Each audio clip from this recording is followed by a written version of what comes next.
Hey, this is Rusty Kelly, and this is the newest episode of the Breathing Problem Productions podcast. Amelia isn't here right now. She's doing some important work behind the scenes, but right now we're about to get into an interview with our good friend and collaborator, Zach Fogle.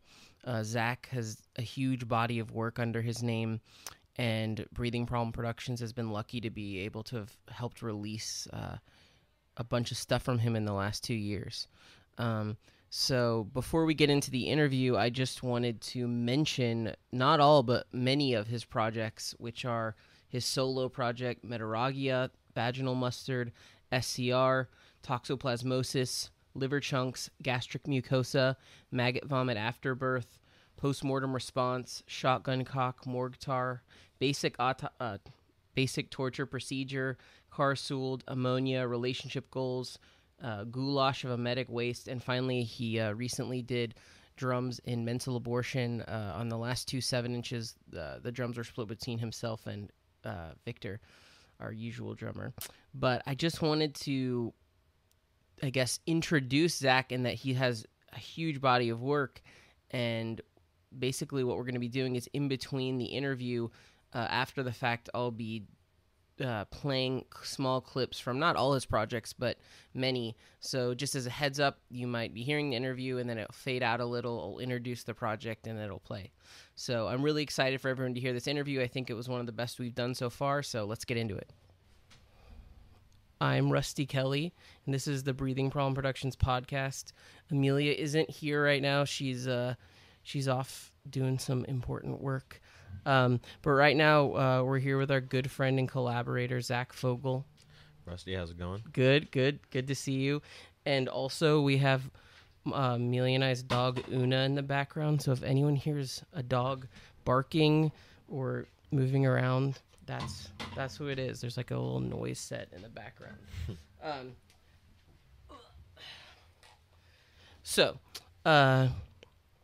This is always an interesting thing to like be all up close with these like microphones. Oh yeah. But thanks for doing it with us. Oh, my pleasure. Okay.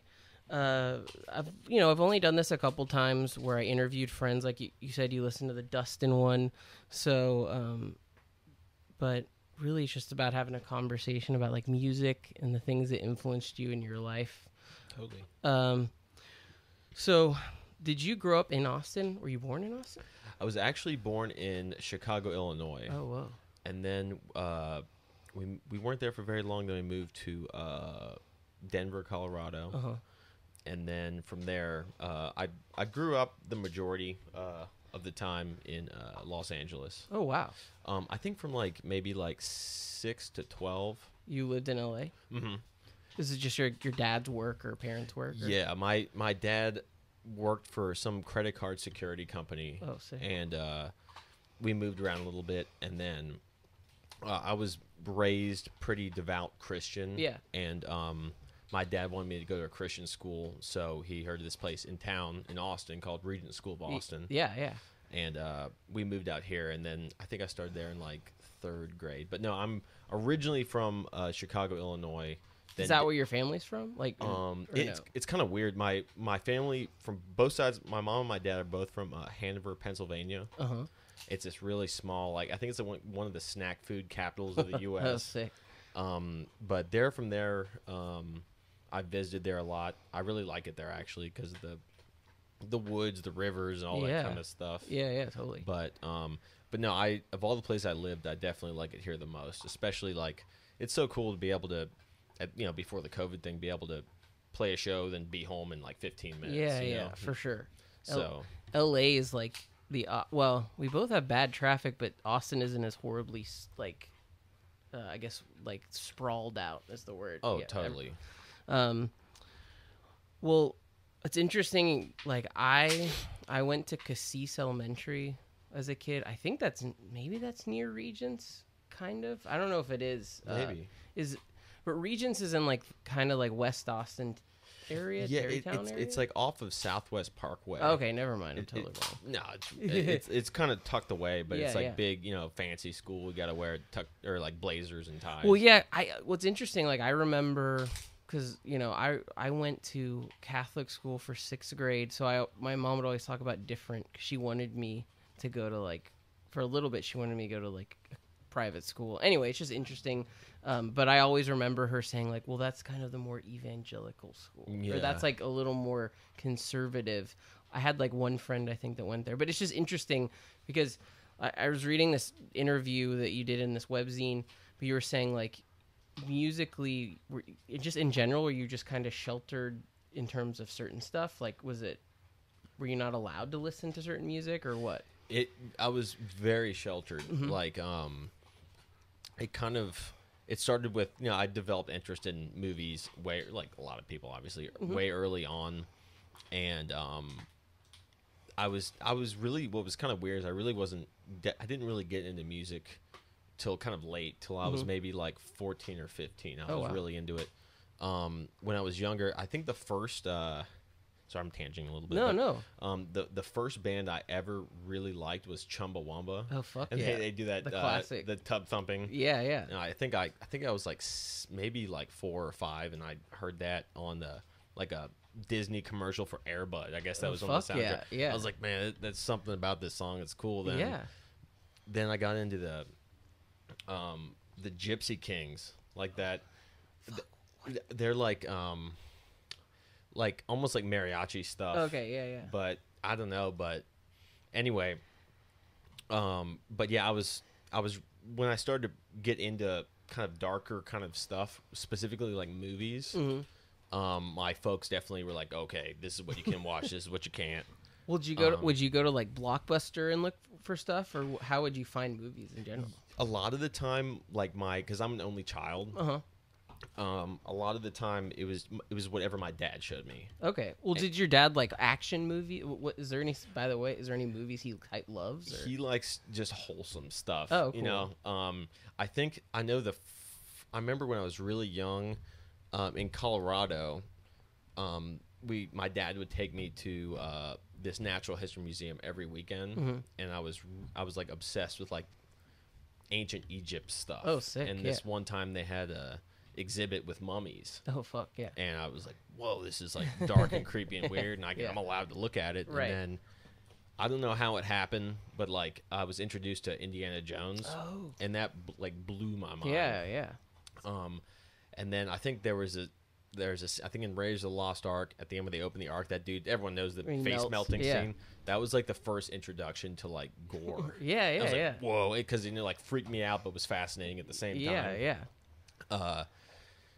But no, back to like being sheltered. Like when I started to get into music, I got really into like pop punk, like Green Day. Yeah. And but with them, like I never really went to any record stores or anything up to that point. So my dad, he's like a tech geek, mm-hmm. and he was a little more open-minded than my mom, but my dad eventually started working overseas mm-hmm. in Switzerland. Oh shit! For probably like 8 years of what, like right when we first moved here. Mm-hmm. So my mom, she's even more sheltered. Oh shit! So she, I found out my dad's iTunes password, so I would just go and download like Green Day stuff. Yeah. And then they were like, okay, they would review the lyrics. Oh god. And I like till this day, I don't even know what I've heard like all the Green Day albums a million times, but I really have no clue what they're even talking about. It was more about the music. Yeah, for sure. And I don't know, like some song, like what, like getting stoned and like I didn't even know what but they're meant. really catchy, melodic, good pop punk songs. Yeah. For sure. But it's kind of weird with like sheltering and stuff. Yeah. I can't, like, if I was a parent, I don't really know how I'd be, but I kind of feel like I went to, obviously, like I mentioned, like a private school, and I know a lot of people that were sheltered. Yeah. Then when they went to college or something, they went nuts. Right. Be it like drugs or just crazy stuff in general. It's interesting you say that. Like, I have a close friend. He's a really talented, awesome guy. He was raised deeply in Mormonism. But he got into music, and in high school we'd hang out with him, and he was in this kind of half place of being like, I believe in this, I was raised in this, but I want to like play music. He couldn't like hang out on Saturdays. That's like a thing with Mormonism, I guess, because it's the Sabbath. And Anyway, to make a long story short, as he got older, was like just started reading like really intense existentialist philosophy, and like became like a big atheist, which isn't a bad thing, whatever. But I will say, like, you know, luckily he didn't go down the path of like being a drug addict or drinking too much, but he like deeply got into like you know, talking about all the philosophical aspects of like there not being God. Whereas, I mean, I'm not too dumb a person, but I haven't read a lot of like direct philosophy stuff. But anyway, just interestingly enough, it's like he was raised in this religion, and he like went the extreme of like, I'm gonna read like all these really long, complex philosophy books about how there is no God. Anyway, you know what I mean? No, It's totally. just kind of like a similar thing, even, you know. But so for you, like, did you have friends that were like? It's just interesting to think about. When you'd get interested in, say, Green Day or something, did you have friends you could talk about this stuff to, or? Not really. Yeah, like, yeah. I remember in school, I think it was like in 7th grade. I was a little bit of a loner in school, which is totally Right. fine. Yeah, you know, yeah. like, but I know there were like 2 kids that looked kind of like. There was one for sure metal dude, and, Yeah. and he was wearing like he was younger than me. He was like 2 grades below me, which made me feel like a dumbass. Yeah. But he wore like he had a Slipknot backpack, Oh. and I was like, damn, that looks like some crazy shit. Yeah, yeah. And you know, say what you will about Slipknot, Yeah, but you yeah. know, like that's like tons of people's It's introductory a gateway. band. Yeah, that's sick. Yeah.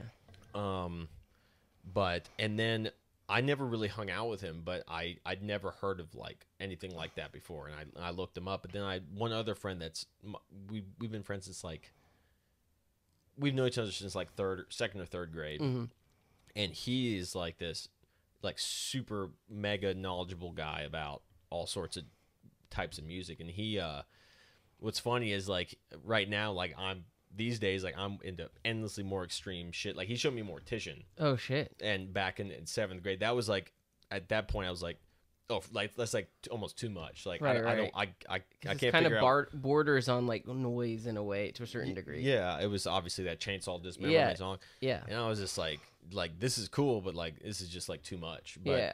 he was like my own, like the only other dude that I knew that was into this stuff, and that's kind of when I'm trying to think, like this is like maybe 2004, 2005, 2006. Like this is when like metalcore stuff, you know, like Devil Wears Prada, Yeah, and stuff yeah, like yeah. that, and that was real popular then. Yeah, of course. And he showed me some of that stuff at the same time when he showed me like Mortician and stuff. Yeah. Which is like 2 opposite ends of the Yeah, spectrum. yeah. But when you're trying to discover interesting, you know, whatever, take what you can get, and you know, there's cool stuff. I don't know. No, totally. And like because when he showed me like Mortician first, and you know, like I said, I was like, oh, this is too much. And then he showed me like Devil Wears Prada stuff. I was like, even back then, I didn't like the girly emo singing. Yeah. But I was like, this seems like achievable. Right. Like, you could be in a band like this. Yeah, for sure. It's not like too extreme. But no, it was just like that one friend. His name's Austin. He'll probably listen to this. Yeah, hell yeah. But he showed me a lot of that kind of stuff back then. Well, so did you also download like SoulSeek, or were you still only using like iTunes? Did you? I wasn't allowed to use the internet at all. Oh shit! I got caught looking at porn one time, and that did me in. Oh fuck! But no, I was allowed to. Was allowed to use iTunes. I would get permission first, but eventually, my skeevy ass figured out my dad's password. And first, it was kind of like Green Day stuff, and then, but no, to be honest, like I really couldn't. I didn't have MySpace, anything. Like I think I had a Facebook like really early. And what year were you born? Are you 93 or 93? Okay, cool. Exactly.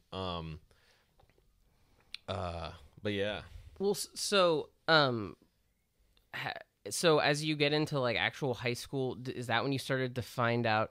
I mean, I was trying to remember like before we get into you discovering Gore noise through Roland. Is that That's exactly right? I always say his project name wrong. What is his project called? It's weird. It's Pseudomonas aeruginosa. Hell yeah. I was just listening. There's not enough stuff on YouTube, I feel like, of his shit. It's weird because he's a weird guy. I mean, he's cool as fuck. He's one of my best friends, but he's one of these guys that doesn't upload anything. Right. You know, and he just does the physical format Which stuff. is interesting because so much, I know this is skipping ahead a little bit, Sure. but like gore noise exists so intensely online. Like, Mhm. you know, people are sharing stuff, and of course there's like physical release, but there's probably plenty of like digital only releases too. Yeah. So it's interesting to be like, no, this is just like, we're going to do CDRs or we're going to do cassettes. Yeah.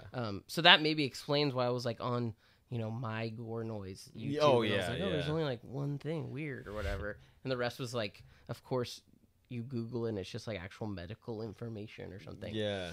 But before that, what would you say bridge the gap between like, you know, you hear metalcore, like, okay, when we go into this little list, you made like a list of bands that influenced you as you grew up. Sure. Like there's Cannibal Corpse, like, you know, number one. Did you discover that at the same time as like say Mortician and then metalcore stuff, or? So I should have given you that list in a better order. No, it's all good. So how it kind of worked was it was the pop punk stuff. Yeah, yeah. And then it turned into the metalcore stuff. And Yeah. there's this band I can't bear listening to them for 3 seconds Yeah. now, but there's this band called Bullet for My Valentine. Yeah. Like, worst name ever. Yeah, yeah. No, But, I remember them. Yeah. At the time I was playing I wanted to be that guy from Green Day. So Yeah, I yeah. got the same guitar. Right, but hell a yeah. cheesy version of it. And my dumb ass, I had no idea how to play. Did you teach yourself or did you take lessons or what? I did take guitar lessons. Oh, sick. Yeah, yeah. But sorry, I'm tanging. No. But no, I got a guitar, Mhm. and then I took lessons. My folks paid for them, obviously, and it seemed just like over my head, like unachievable. Right, right. And then from there, I was like, hey, can I get a bass? Because that like here's that seems transition. more doable, yeah. Yeah. So like. I kind of went from Green Day, and I have no idea how I heard Korn, but I heard them somehow. Right. And I just thought the bass was really Yeah, the it's slap nuts. bass thing. Yeah, fuck yeah. So I was like, okay, sweet, I want to do that now. Yeah, It's yeah. like, forget guitar, it's too hard. Yeah. And I got a bass, and that kind of made some sense. And then I was working on that when I was in high school, and then I heard this weird Bullet for My Valentine band, and then I heard this one song, and I'd heard double bass before, Yeah, yeah. but I couldn't really identify it. Yeah, as to why it was special or interesting, right? Yeah, but there's this one song where it just like, I mean, it's the lamest song ever, but it stops and there's just double bass thing. I was like, Sick. whoa, like, what is that? I want to do that. Yeah, yeah. And I'd never played drums before. Right. And but then at the same time, I'd kind of discovered Slipknot. I almost thought they were a little too crazy. Yeah. But then my folks reluctantly got me a drum set. It was so You like unnecessary. convinced them to get everything. yeah. Yeah, hell yeah. But I think their mentality was like, as long as you're not doing a bunch of drugs and you're not sitting around playing video games, like, sure. Right, right, right. So then when I got my drums, it was weird because it in all honesty, it came naturally. Yeah. Playing, but Hell anyway, yeah. but then I was like trying to do this double bass thing down. Then I was like, okay, I want to find more bands that do this, and that's what transitioned to Into all this finding shit more that I listen interesting to now. band. Oh, Yeah. that's sick. Well, so you're saying it's a little out of order. So would you say like, I know this isn't every band you've ever loved, but like, would you say Beneath the Massacre would be before Cannibal Corpse? Pretty much. So Well, yeah, because it was interesting because I'd never heard. I knew the name, but it's interesting because as a layman, cause honestly, I grew up with punk and hardcore, so when I'm probably wrong about lots of metal stuff, but to me, it's like a mix of like technical death metal with like deathcore elements. I don't know if deathcore is a bad word for some people, but you know, it's yeah. What would you say that there's a deathcore element to it, where it's like there's like a connective tissue between bad scene metalcore and then good shit? I don't know. definitely their older stuff. Yeah. So like, what's weird is they're considered widely as a deathcore band. Oh, right. But in my opinion, like, I think maybe their first album is like just the kind of mundane, lame breakdown stuff. Yeah, yeah. You know, I was really into that back then. Yeah, but, yeah, no. But then they transitioned to this. I don't think any band sounds like them. Yeah, yeah. It's like this. It's like tech death. Yeah, 100%. Yeah, it was jammy. Yeah. And what's cool is like their vocalist only does lows, like Right, it's right. no like No like hi- suicide silent screams. Right, yeah. No, definitely, because that was the thing. I was jamming it, and I was like, but this doesn't have the cringe part. You're like, oh, this is a deathcore band. Or like, you know what I mean? You're like, oh, this is a cool part, and then you're like, oh, fuck, there's that screaming or whatever. Like, Yeah. so totally, I totally agree. But I got this album from them. It was called Dystopia, and they went from like kind of deathcore to like full blown, like I don't know how to describe it. It's like almost like neoclassical riffs but not like happy neoclassical, Right, yeah, like yeah. dark neoclassical. Yeah, yeah. And there was just something about it that like tickled me. And Yeah. I still love them. That's probably the band No, I've yeah. been into the longest. Hell yeah. And like their newest album, Yeah. They just released one, right? dude, that new album has the most intense drumming I've ever heard in my entire life. I'm gonna jam it then. When after this, Oh, dude, yeah. I found it. I tried to do a little research Oh, and totally. make sure I got. Yeah. But Well, yeah. after them, there's this band Viramia. Yeah, and they're interesting because it's like there's only one EP basically. Yep. What, dude? Like, at the same time, I should have mentioned there's a band that's similar to them. It's called Brain Drill, And it's just like the most obnoxious tech death stuff possible. Right. Like them and Viramia. There's like almost all the guitar parts are like harmonized, so you can't really tell exactly what like. It's like two guitars playing two different parts. Yeah, and no, it's interesting though because like, and I might be totally off, but it's like the at the time in that kind of era of like 2008, 2009, it was like there was a lot of, and I'm not there was like Daughters, that band Daughters, and I'm not even connecting the two, but like grindcore was big. Obviously there was like shitty poser scene grind. Not that stuff is that, but there's it's just interesting because there's that kind of like. I would define it as like super noodly, grindy, and then tech parts. I don't know. It's just interesting to hear it because it sounds of the era, and I don't mean that in a bad way, where there's just like this like insane scales and riffing. The bass is really good. The bass is insane. It seems like they're known for their bass because he has like a Big 10-string bass or something like that. Yep. That is, the guy's name was Scott Plummer, and he killed himself. Oh, right. Fuck. And but I mean that in itself, because there was like before I'd heard of it. Well, when I discovered them, it was on YouTube. It was just like it was only like a 30-second clip of their bass player with this 10-string bass, and I was like, okay, what is this? Right. But Viramia, yeah, they only released that one album. Yeah. It's just what I always thought was weird is their bassist is playing a 10-string, but the guitar player playing a 6-string. So I was like, weird. I don't know how you guys are coordinating that. Right. But no, it blew my mind. Yeah, and, no, it's and that more so than this band Brain Drill. This band Brain Drill just seemed like it's even today it's kind of hard to listen to. Right. But Viramia had some like cooler riffs. Yeah, that's what I'd say. It's like there's a lot going on and it has that noodly, mathy element, but it still feels like brutal, for lack of a better, in a good sense, where it's these are riffs and it's sick, which is hard to do, I think. Oh, totally. So when you put it on that list and I jammed it today, I was like, oh, this is good. I get it. Anyway, I get it for sure. And like another reason I love them is that I discovered them before like Gore, more so Gore Noise stuff, and but they have that like pathological evil doctor kind of theme. Yeah, for sure. And all their song titles are real complicated. Like their most famous song is called "Disseminated Intravascular Coagulation." Oh yeah, I was like, fuck yeah. No, that's sick. But yeah, they were huge. They influenced some of my bands. I was in a band where we had a guitar. It was an old band called Vaginal Mustard. I used to be in. Yeah. Horrible name. I didn't name it. Wow. But our guitar player was insane. He could play that stuff. Oh, that's sick. And they were the biggest influence for that because we both liked them. And I was like, let's try to do that. Was this still in high school or was it out of high school? That's just right after high it was like school. 2013, 2012? Like 2013, exactly. Okay, cool. Well, I'll say this because I'm going to edit this. Would you be down if I played like a little Vaginal Mustard clip of a track?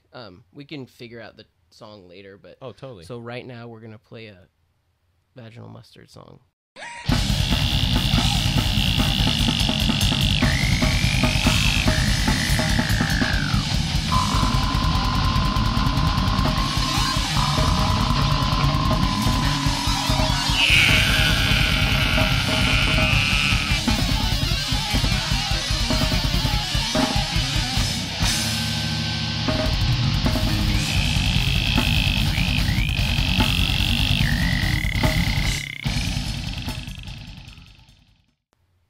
All right. Okay, so we just played it. Okay, What a sweet. great song. No, but no, I just because I always like putting little clips of artist stuff that isn't like we couldn't put like a giant like Cannibal Corpse song. But we could put your music or whatever. Totally. That sounds good. Well, how did you find? You were talking about the guitarist of Vaginal Mustard. Did he go to your school, or did you discover? How did you meet up with these dudes? So he's this guy named Eric. Uh-huh. He's like 2 or 3 years younger than me. Mm-hmm. And he messaged me on Facebook. I'd never heard of him before. And he was in this like thrash metal band called Tropian. Oh, cool. And I've never really been into thrash. Like I'm not either. I respect it, but like I can't really get into it. Yeah, for sure. But people give me shit like you can listen to fucking gore noise, but you can't listen to thrash. Yeah, honestly, yeah. But I can listen to like super pop stuff. Yeah, and, totally. And like maybe I'm just. And maybe we can relate on this. I'm like an extremes person. Like I can totally connect with like the weirdest pop song that someone finds like cringy or insane, and then pure extreme noise. Anyway. I'm kind of on the same page. Yeah. But he messaged me asking, "Hey, I heard you through a mutual friend. We need a drummer. Mm-hmm. Would you be willing to jam with us and see how it goes?" And I'm a real dickhead back then. I still kind of am, but I was like, yeah, I'll give it a try. We'll see. And then I'd been in bands before this, but they had a full ass band, like 2 guitar players, vocal. They were like ready to go. I know this is a weird question, but did you guys practice at like someone's house, or was it like a practice space, or what? At my folks' place. Oh, sick. Okay. Still practice there. Oh, hell yeah. And record there with everybody. That's awesome. They're real cool. That's sick. But yeah, and then I jammed with them, and I was like elitist, like I only listen to like brutal death metal guy at the time, and I was like, man, these guys really got their shit together. Yeah. And they had all these show opportunities lined up, and it's like, oh, we just need a drummer. So I joined them, and we rehearsed for a couple months, and then once we all got comfortable with each other, what we used to do is we'd go on my folks' back porch and like after practice and smoke weed and just listen to music. Right. And I it was my folks' place. I had the speaker, so I chose the music. Yeah. And then going back to that Viramia band, I kind of showed that to the guitar. I had more of a connection with their guitar player at the time. Yeah. With our lead guitar player and the guy who writes all the music. And I was like, would you be down to try something like this? And he's as chill as can be. He's like, yeah, man, totally, let's try it. So I laid down some drum tracks. I just thought about him and recorded them, and then he recorded the guitar to the drums. Oh, sick. And it turned out pretty cool. And I'm pretty happy with those recordings. I noticed also, and I think it's sick that the 2 albums that are like the main ones, like I assume the 2 main full lengths, because I've jammed your stuff, but I always would listen to it on like different MP3s. I didn't have like the CDs of it, but I love how they're like purposely not gore related. They're like, I mean, I think it's cool that it does like the kind of like anti-extreme thing. Like this is the most extreme thing to everyone. But I mean, there's pros and cons, so I don't know how you felt about it. But no, you got it. Because like at the time, because the music is so ridiculous, and some of the samples that we used to use like weren't brutal at all. It would just be like someone giving like directions to somebody. That's so sick. And, yeah. But we just try to have this weird contrast, and then we both just try to think of the most ridiculous stuff. Because even back then, I was kind of getting a little. I mean, well, because especially then, it's like, and there's artists I love. People that were trying to do the most extreme, and it becomes like meaningless at a certain point. You're like, there's Cannibal Corpse already did a bunch of the most insane things you could think. I don't know. So I get what you're saying, where it's like, truly in this scene, the most extreme thing we can do is like the most mundane thing, which is just cool, No, totally. And we were throwing ideas around, and because we have the brutal logo, but we just wanted to slap that on it. The one, I forget, I can't even pronounce the album title. It's all in Spanish. Right. It's just this dude on a beach. Yeah, It was just like the 3rd thing on Google Images at the time. That's so sick. But it was just trying to be dumb. Yeah. No, but I mean, I think, I don't know, that it's awesome, but at the same time, like, that's a whole other conversation to have when someone, whether it's me, I love not that you don't love noise, but like noise or gore noise or extreme music where people will do the like, oh, I mean, it's just like a cliche like anything else. There's like a thing that fits. And I think what's interesting is, to me, it's like, well, it's a complicated thing to say, but it's like, there's aesthetics that fit.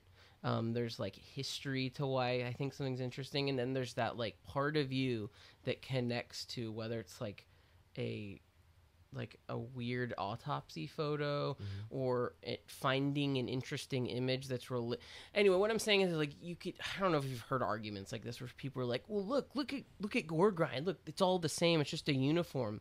And what's interesting to me is saying, like, well, number one, that doesn't necessarily mean that's a good thing or a bad thing. There's like genres, not everything can be the most original thing.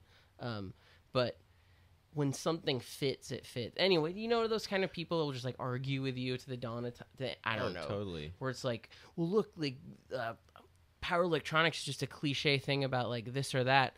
I mean, I'd like get in arguments with friends, like noise friends all the time.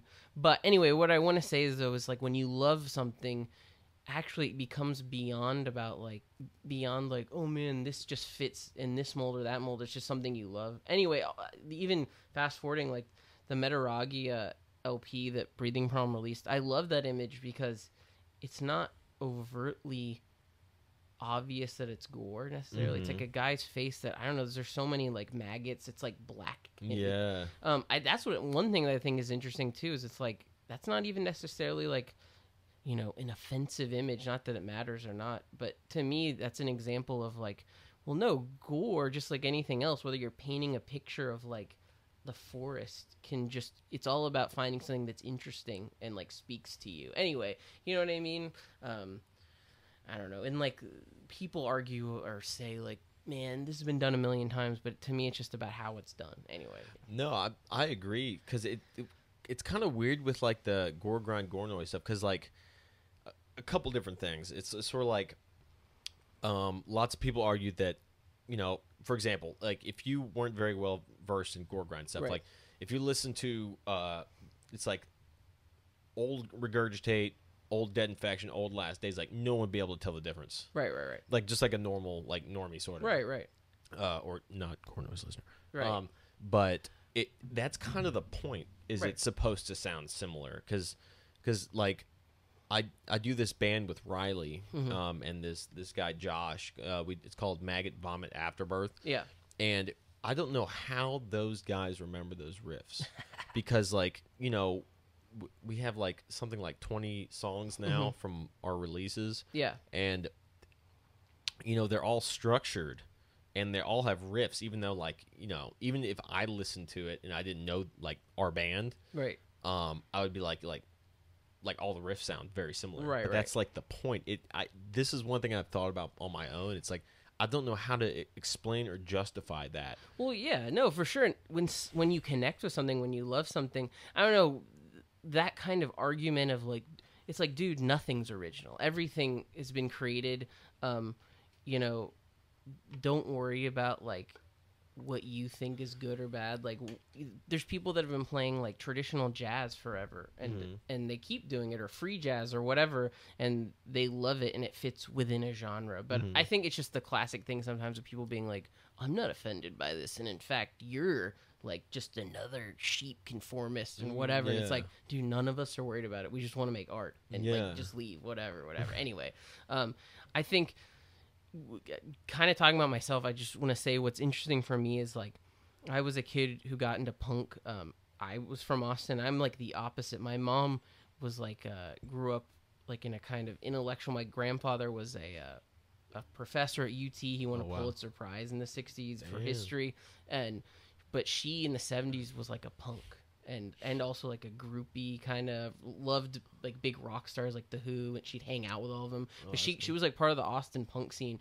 So when I grew up, my mom was like all about showing me lots of different music, giving me like old 7-inches, and it was anyway. That was one cool element. But I think no matter what, is like, even if my mom was like not necessarily like I wasn't very sheltered, but one thing that's cool, and it sounds like your parents was, she supported music or art that I was doing, you know. And anyway, just as a side note, like, it doesn't matter what your parents are like, it's cool if they support art for your kids. So you know, totally. anyway, so if you're a parent, do that, you know.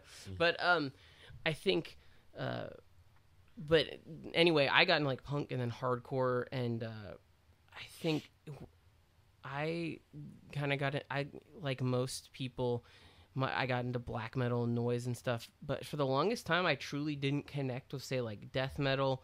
I knew like early era grind and stuff, but it wasn't something that I jammed. But what's interesting is like slowly, I like really got into slam metal. Like, I've discovered, and this was because you have Devourment on your list too, but like as the years went by and like as I got older, I really connected with, before I even liked like traditional death metal like Death and whatever. I immediately heard Devourment, Molesting the Decapitated, and the Cephalotripsy. I forgot what their main LP is. Uterovaginal insertions of something anomalous. Yeah, no, exactly. Right? Like those two albums are like kind of the classics of slam stuff. And I was like, I get this. This is fucking sick. Like, we're, I don't know. It's just interesting because there was a lot of metal that I wasn't that interested in. I didn't really like thrash metal, but I liked, you know, and black metal is kind of its own thing anyway. And I think, anyway, it's just interesting because for whatever reason, I totally understood Devourment, let's say, or something like that. No, I'll never forget the first time I heard them too, because I think when I discovered them, I think that Unleash the Carnivore just came out. And I remember I got Molesting and Decapitated on iTunes just because that album cover looked. Yeah. I've never really been into the graphic, or like when I say graphic, like it's like the cartoony or artsy. Right. I prefer just like you know, like Molesting and Decapitated naked dude with his head cut off. Yeah. And something, and I got to that and Cephalotripsy at the same time as well. And I felt about Devourment, and this kind of goes to Gore Grind a little bit too, is like, I feel like Devourment had some sort of ambience to it that, say, like Deicide doesn't. Yeah. It just has, because it's definitely slam, but it also has some grindy elements to it, for especially sure. that album. And it's like, as much as I'm a control freak and perfectionist, like, it's it's for sloppy, sure. For sure it is. It's like raw and sloppy. I mean, that goes, maybe I connect it too, where it's almost like a punk band in a way, where you're just like, fuck it, whatever, we're gonna record this. Yeah. And no, I still think this is probably the case for a lot of people. Or the Molesting the Decapitated album, and then their newest one. I don't know if you heard it. No, Those are excellent. Hell yeah, I need to jam it. But what's cool is on their new album, they basically have the majority of the lineup from Molesting the Decapitated. They got their drummer back from that album. Oh, sick. Same vocalist. Oh, fuck yeah. And I think the other two guys are newer. Were they kind of nude? I need to jam it then, because I was kind of being a dick of like, oh, whatever. No. The album cover sucks, but the music is great. Hell yeah. One thing though about like just pure Gore art, or like a photo versus like the cartoony stuff. One thing about that Cephalotripsy album, it has that very specific era of like, it's made on Photoshop, but it's like, it's almost like a collage. It's like in a middle place. It's super weird. But side note, that Molesting album, the cover art is done by this photographer, this guy named Joel Peter Witkin. Yeah, anyway, I'm sure you've seen his stuff, but yeah, it's cool they used that weird artsy guy's strange. Yeah, the weird, like, I don't know. That must have been a real image. I don't know how they would. Yeah, or he I think, you know, that's what's cool about the guy, where it's like mysterious how he makes some of the images. Sometimes it's like a collage, but it might just be, I think he had access to dead bodies, so it might be. Yeah, because like that stuff he does with like a fruit basket with like a foot. Yeah. You know? Oh yeah, for sure. But no, I love that album. No, totally. And what's funny is, for me, the way that I actually discovered slam, this is like the posery way, or not really. There's this guy that had this blog called Stuff You Will Hate. Oh, nice. And he's like this dude. Some people love him, some people hate him. I like him a lot, but he does a thing called Punk Rock MBA now on YouTube. It's kind of popular. But he had this thing called Stuff You'll Hate, where he would like just review and talk about like horrible like scene rap stuff. Like, God, what the fuck were they called? Now, anyway, like scene rap stuff and bad, like, asking Alexandria, and like he would dissect it as like a metal fan, or like as like anyway, it was really interesting. But he made this article that was like, right now, this is like 2009, 2010, 11, where he's like saying deathcore is popular right now, but like here's slam. And this was like when slam had become slam, and it wasn't like a proto thing that Devourment was. Yeah. Anyway, it was just funny. It was like a webzine article where he was just like talking about the difference between the two genres. It's kind of dumb in a way because it's obvious the difference, but I was like, oh yeah, this seems like way better, like more interesting, like more ignorant, I guess is the thing. Very ignorant.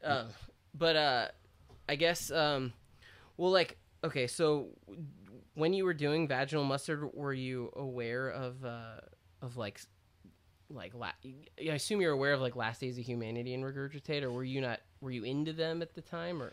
So I was actually thinking. I was hoping you're going to ask me about Last Days. Yeah. No, when I was in high school, I want to say like 10th grade. Mm-hmm. I was just hanging out with a friend of mine, just trying to. We were real into like just obscure weird stuff. Like we really got into torso fuck, but just out of just shock value. Well, yeah, we sure. really didn't have any interest to make music like that. Yeah. But I accidentally discovered Last Days, a live video.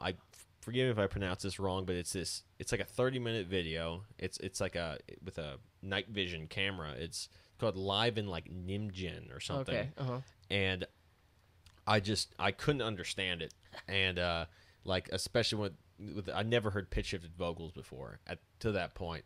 And I was like, who in the hell would make music like this? And is this like mid 2000s era? I think it was like 2005 or 6. Okay. That was just like that sweet spot. Right. But I watched like clips of it, and it was like at that point I'd never heard, and even today I think like I'd never heard music that sounded that scary. Yeah, for sure. And just like they had the vocalist Erwin de Groot at the time, mm-hmm. and I was like, man, that guy's weird looking, like. And oh, dude, it was freaky, mm-hmm. and I'll never forget. Right around that time I started smoking weed, and I watched it, and like it was like, dude, I never want to see something like that again. Hell yeah. But then then shortly after, like a couple days later, I was like, well, was there music? Because it's this blown out live video. So like, what did their tune sound like? And of course, the first thing that popped up was Putrefaction in Progress. Right. And I was like, holy shit! Like everyone's reaction, like like. The thing that blew my mind more was like the motive to play this type of music than like the perform. I mean, the performance is nuts, but like you can't understand a single riff that their guitar player. Right, and that's what's interesting is like someone like me who I don't play guitar. I'm the dumb singer. But anyway, like I don't understand like how to play music to this day in a way. Like, are there identifiable like riffs in that, or is it more textural really? That's an excellent question. Yeah. Because my weird ass, like, I tried to find every member of Last Days on social media, right? And no one can contact Mark, their drummer, right? Of course, nobody. And we know, yeah, right. But I was able to find their bass player, their OG, well, both their bass players, both vocalists, or they've had like 4, But then I was like, man, I want to find their guitar player. I have so many questions for him. And, I don't like to be fanboy, but, like, I need to know. Yeah. But I found him, mm-hmm. and he only had, like, 100 friends on Facebook. And none of his pictures or anything, like, gave away any idea that he was in Last Day. It was just, like, motorcycle stuff. Right. And I found him. And I was like, oh, man, I hate doing this, but whatever. And so I, like, unloaded all these questions. Right. Like, sorry to bother you. Like, I'm sure you're sick of the people asking. But he was like, yeah, no problem. So I asked him my poser asked, like, I almost have the exact guitar rig he has. Oh, well, no, that's sick. That rules. Just with a couple little differences. But I asked him, I said, on Putrefaction in Progress, like, are you playing? Because if you listen to that whole album, which, it's not for everybody, obviously, they lock in at certain points, right? Where they are for sure riffing, but then just like their first song, like covered in feces and decoration, it just says like right. But I asked him, and he was like, "I'm riffing for every song." Oh, sick! And I was like, "What tuning are you in?" All this shit, and he was like, Oh, I'm in drop F standard, which is like 8-string tuning. Oh shit. And no, it blew my mind. Then I'm like listening to it, like trying to dissect it. I wish he could give you like tabs for it, right? What's crazy is I forget the order. I think it was right before that. I think it was the lymphatic phlegm split. Then the one before that, if I remember, I may have got the order wrong. But then they have in advanced hemorrhaging conditions. Right. That's all tabbed out. Oh wow. Online. Someone did that, or some poor bastard tabbed that out. Which is interesting because you might know better than me, but it seems like the same era of pretty noisy shit. Yeah, like the production is very similar between those two albums. But yeah, it's just like 1-3-1-0-1. It's like right. It's like it's basically meaningless riffs, but it's just fascinating that they have a bass player and he has to match that. Well, it's amazing. And I'll just say about like becoming friends with you and Riley, and I was slowly understanding why I liked beyond just Devourment, was like listening to Gore grind, and I really loved first Regurgitate LP, Effortless regurgitation of Brightwood Blood, but then finally it was really over this summer that I like did nothing but listen to like Last Days of Humanity. Hell yeah. And truly it's become one of my favorite bands like ever. Me too. And one of those things where like you listen to it and we'd discuss it and you'd show me stuff, and like I kind of got in arguments with people about which album was better, like because Putrefaction Progress is a real album, whereas what's the other one we were just talking about before, where it's In like, Advance is like a short mini EP. I mean, it's like so short, but it's just interesting because to me that one is amazing too, because it's short, but it's also like each piece feels like a true song, and it's just I don't know. I think it's cool. What's interesting to me is, okay, I grew up in like the hardcore world where like Insect Warfare was a big deal. Yeah. And us and the dudes in Insect Warfare, I love Alec. There's all kinds of people that are really great people, but it's like hardcore dudes, power violence dudes that were like getting that. Maybe they'll all disagree with me. They probably all loved grindcore, but to me it was an example of like hardcore people doing grindcore. And I know metal people love Insect Warfare, but even at the time I was like, oh, this is cool. Like, yeah, this is cool. I get it. Like I the original, Napalm Death is great. What, of course, but they don't connect with me. This is a personal thing as much as like something like Last Days of Humanity, where it's just like there's this like amazing mix of, there's no pretentiousness, but there's so much stuff going on that you could talk about, where it's like, like there's certain bands that try to do like this, we're grind, but we're also like free jazz in a way where you're like, okay, whatever, like we get it. But anyway, it's an amazing, to me at least, and I'm sure we connect over this, where I listen to the Last Day stuff and it's like, this is so special. There's something like amazing about it. And I guess you might know better than me, but it seems like Core Noise kind of grew out of that maybe a little bit, or maybe it was happening in sideways, that's its own thing, like, but I don't know. Man, you know how to get me talking. Yeah. No, like, I'm glad you brought that up, because I was listening to this I don't mean to talk about another podcast on a podcast. No, totally. There's this I think it's called Heavy Hole Podcast, and there's this they have these episodes called Ping, just about pingy snare drums. Right. But this guy made this really fascinating connection, because, like, you've heard, obviously you've heard Biocyst and stuff like that. Right. So, Mark, apparently, who's Biocyst, yep. I mean, the only other real Gore Noise project that was known was Anal Birth around that time. Which is different because there isn't ping in Anal Birth. Exactly. So it's more like it straddles noisecore in a way. Yeah. But no, there was this connection this guy made in that podcast that there's a good chance that Putrefaction Progress was an actual band trying to be Anal Birth. Right. Oh, that's so sick. That's so real. And because, like, I mean, to my knowledge, there's no. I mean, I know a good amount about gore grind stuff, but to my knowledge, before Putrefaction in Progress was made, there was really nothing exactly like that ever made. And that's what's interesting, just the way that like genres are created. Like, I'm sure there's tons of people doing cyber grind stuff and like weird micro projects that were like, you could say this kind of sounds like this and this, but it's one of those things where things like just form and gel, and then you have this like, okay, here it is. Here's the beginning bands. Here's Vomitoma comes on after that, and then anyway, it's so interesting. Yeah. Just like whether you're talking about like punk or a specific genre, it's like there's all these little things happening, and then a big thing like Putrefaction. And that's what's insane to me too. Is I was like, Putrefaction in Progress is like 2006, 2007 or 2007, and it's like there was people kind of saying like, oh man, at least in my little world of hardcore people, like, no man, we just gotta listen to like OG earache shit. That's the only stuff that matters. But then there's this whole other thing that's so important that's happening, and it's not even that much longer. Anyway, it's just interesting. Big time. Well, so when, you know, as let's say like well, I just want to mention Regurgitate though. Sure. Like they're their own thing, I guess, in a way too. Totally. So do you think like, are you like an Effortless dude, or are you like their demo guy, or?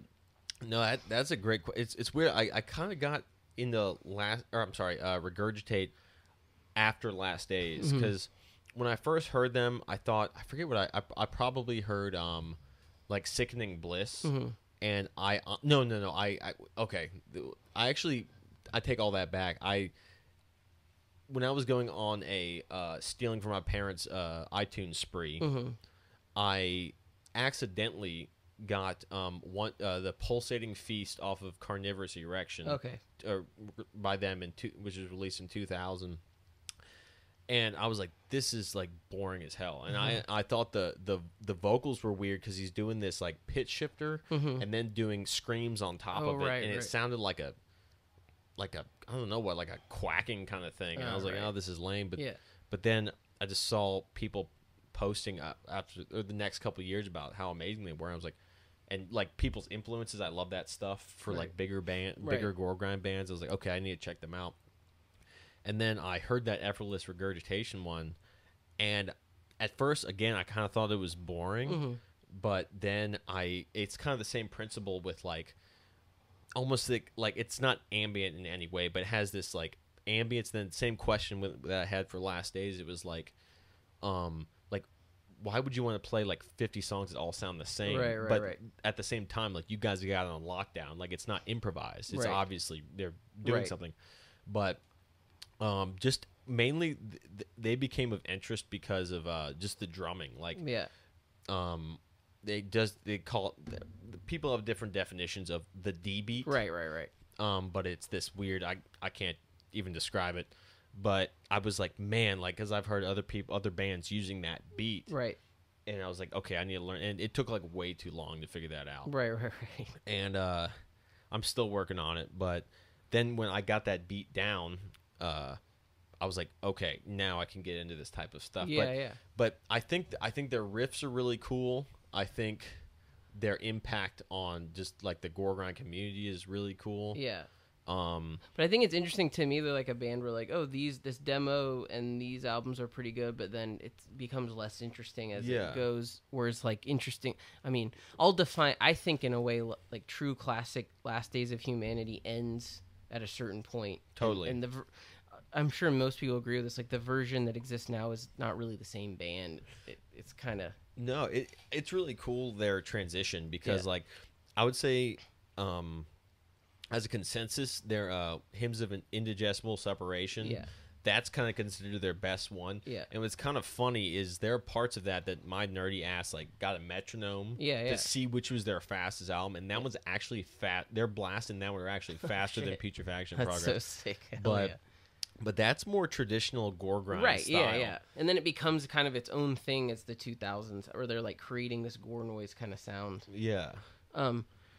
Okay, I definitely think... Okay, so when did you discover Roland and his projects, and how did that all happen? Well, that's a funny story, Rusty. Right, okay, cool.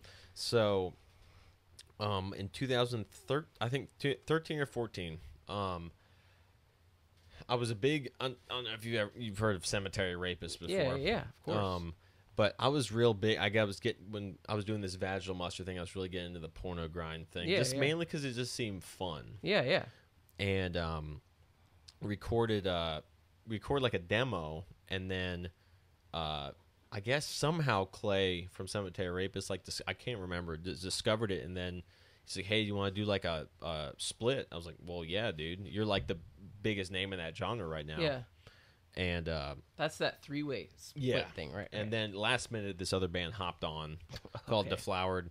Right. But anyway, he says he was booking this tour. He was thinking about coming to Austin. I was like, man, I'd love to meet you. Yeah.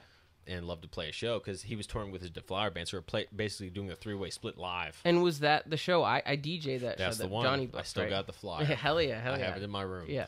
But that show changed my entire life. That's so sick. Because I didn't know any of the noise guys in Austin. Right. And I remember talking to Clay, and I was like, oh, where's the show at?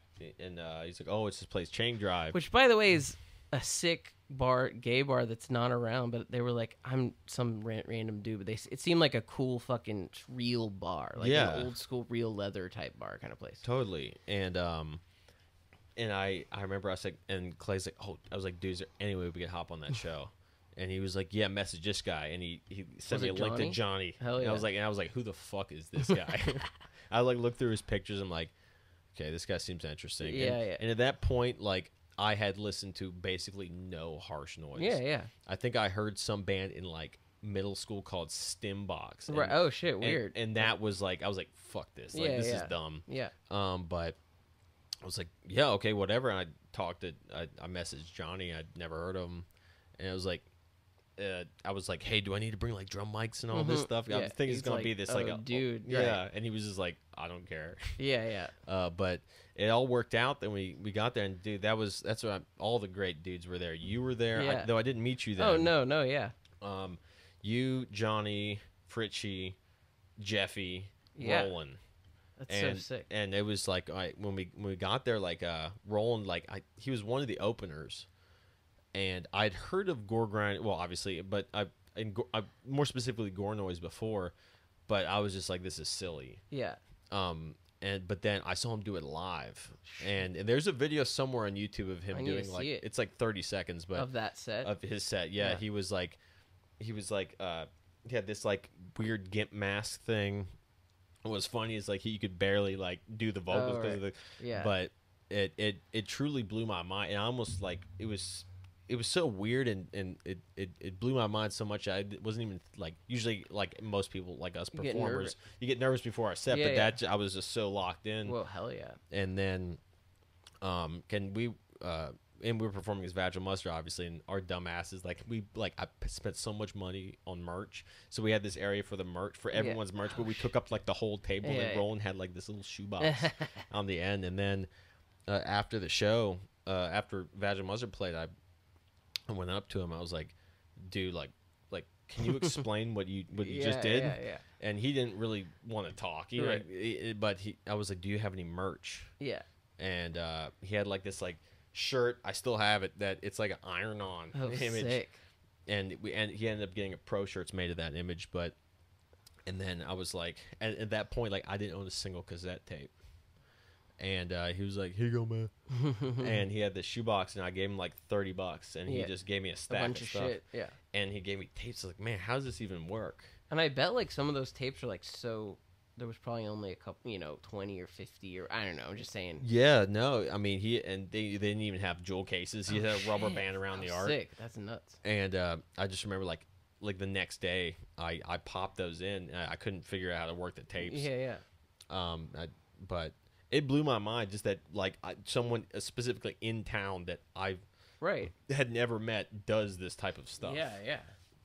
And then, I remember, I'll never forget, he gave me 2 tapes. I remember it was a split with Urinary Tract Infection from Severe Pus Clots. Mm-hmm. And then one that I thought was him, but it wasn't. It was like a vomitoma infestor split. Oh, crazy. And all I wanted to hear was his stuff. I didn't care about anyone else's.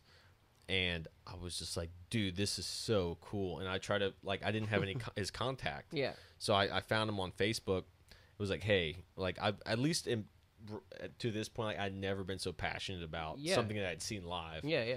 And I messaged him, I was like, hey, if I give you like $80, or like whatever, like I want everything that you've made. Right. And he was like, yeah, man, like meet me up north, man.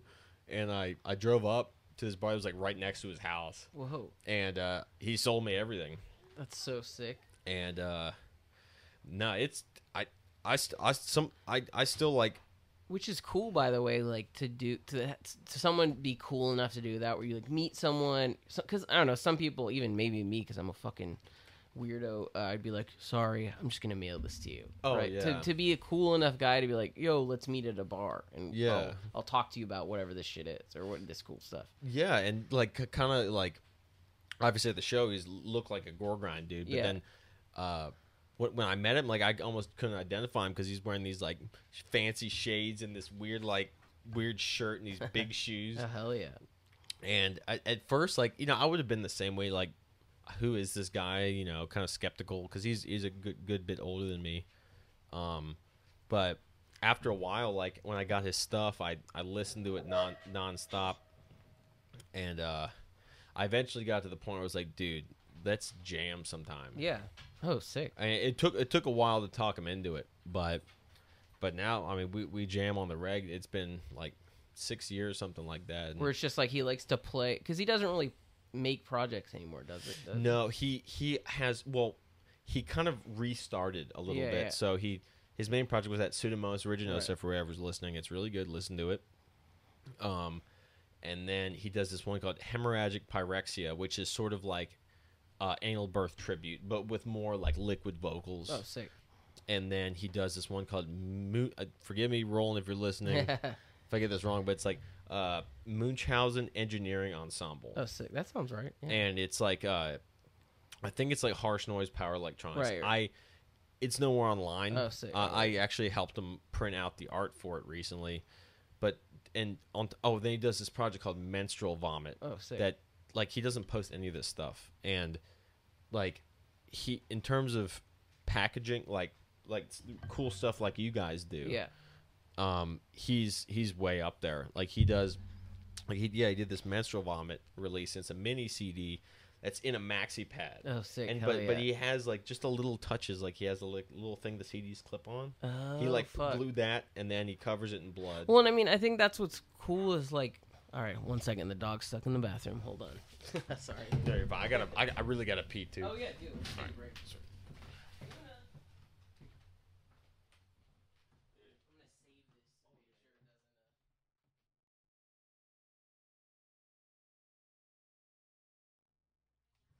So at this moment in time, when we recorded last night, Zach and I took a little break.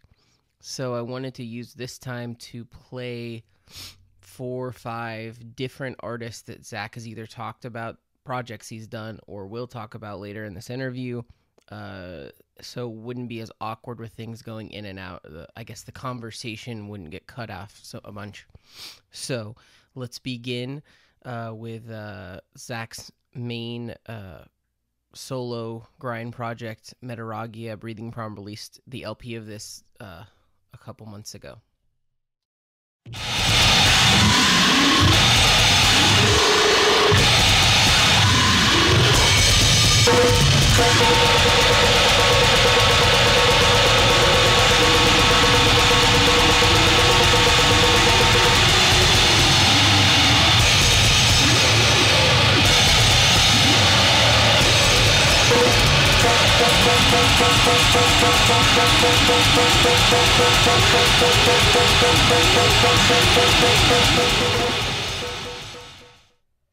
Now here is post-mortem response.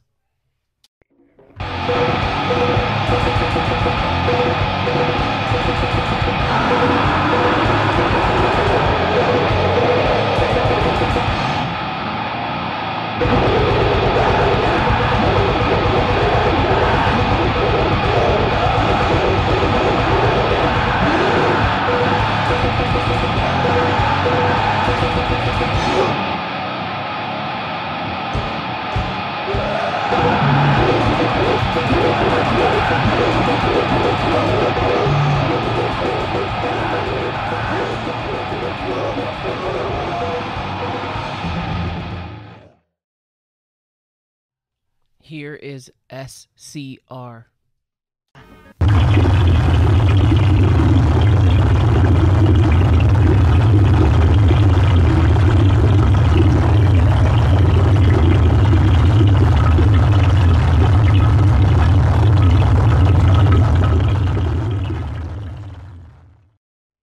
Here is Liver Chunks.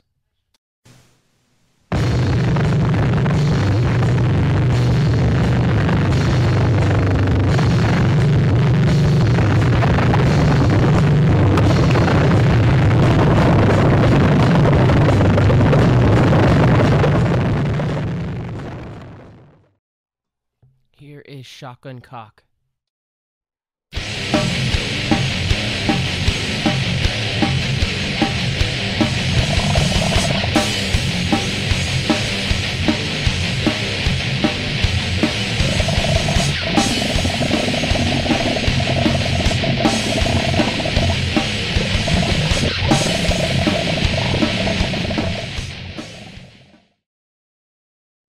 Here is Maggot Vomit Afterbirth.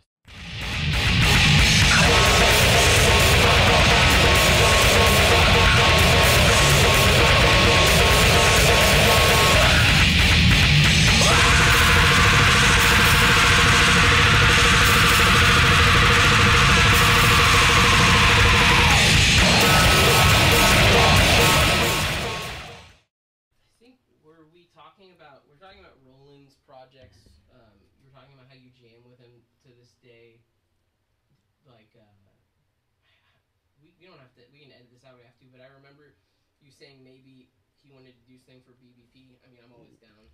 Yeah. If you ever get him to do something or wants to reissue something. Totally. No, I mentioned. So he doesn't do that Pseudomonas aeruginosa project anymore. Yeah.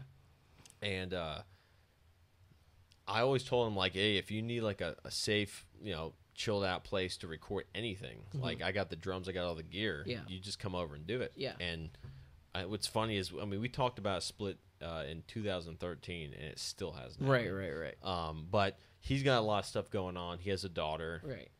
Well, and I think with people that do amazing stuff that, there's special people that it's hard for them to create a million, they got to take their own time to do what they got to do. Oh, totally. But and when he does it, like I've seen him record, he's very, very focused and very particular. Let's see. But no, I was showing him at least some of this new stuff I've been working on, because I've let me see, 2000. You ever meet Logan?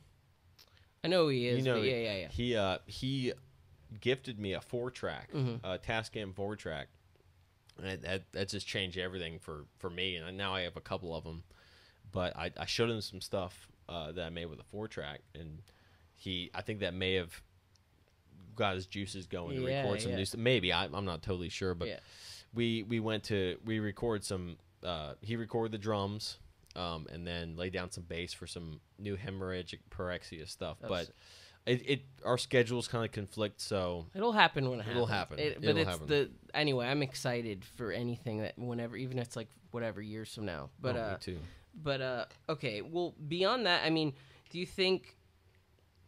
So, I think what's interesting is like, you made, some people listening to this might have seen it. You made, it's not online anymore. The OG, like how to make gore noise. It became mini viral in a way. It kind of did.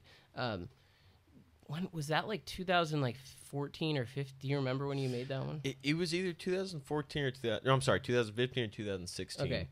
And at the time, were you just like listening to shit ton of, like, were you just like already, what's your first true gore noise project? Is it SCR or? It's there's this project called man, I don't even know if I can pronounce it. Okay, it's gangrenous erythromalagia, and which is at the time completely inspired by Roland, his stuff, and it was just like improv, like sloppy drums with distorted bass and some weird vocal effect I made in GarageBand.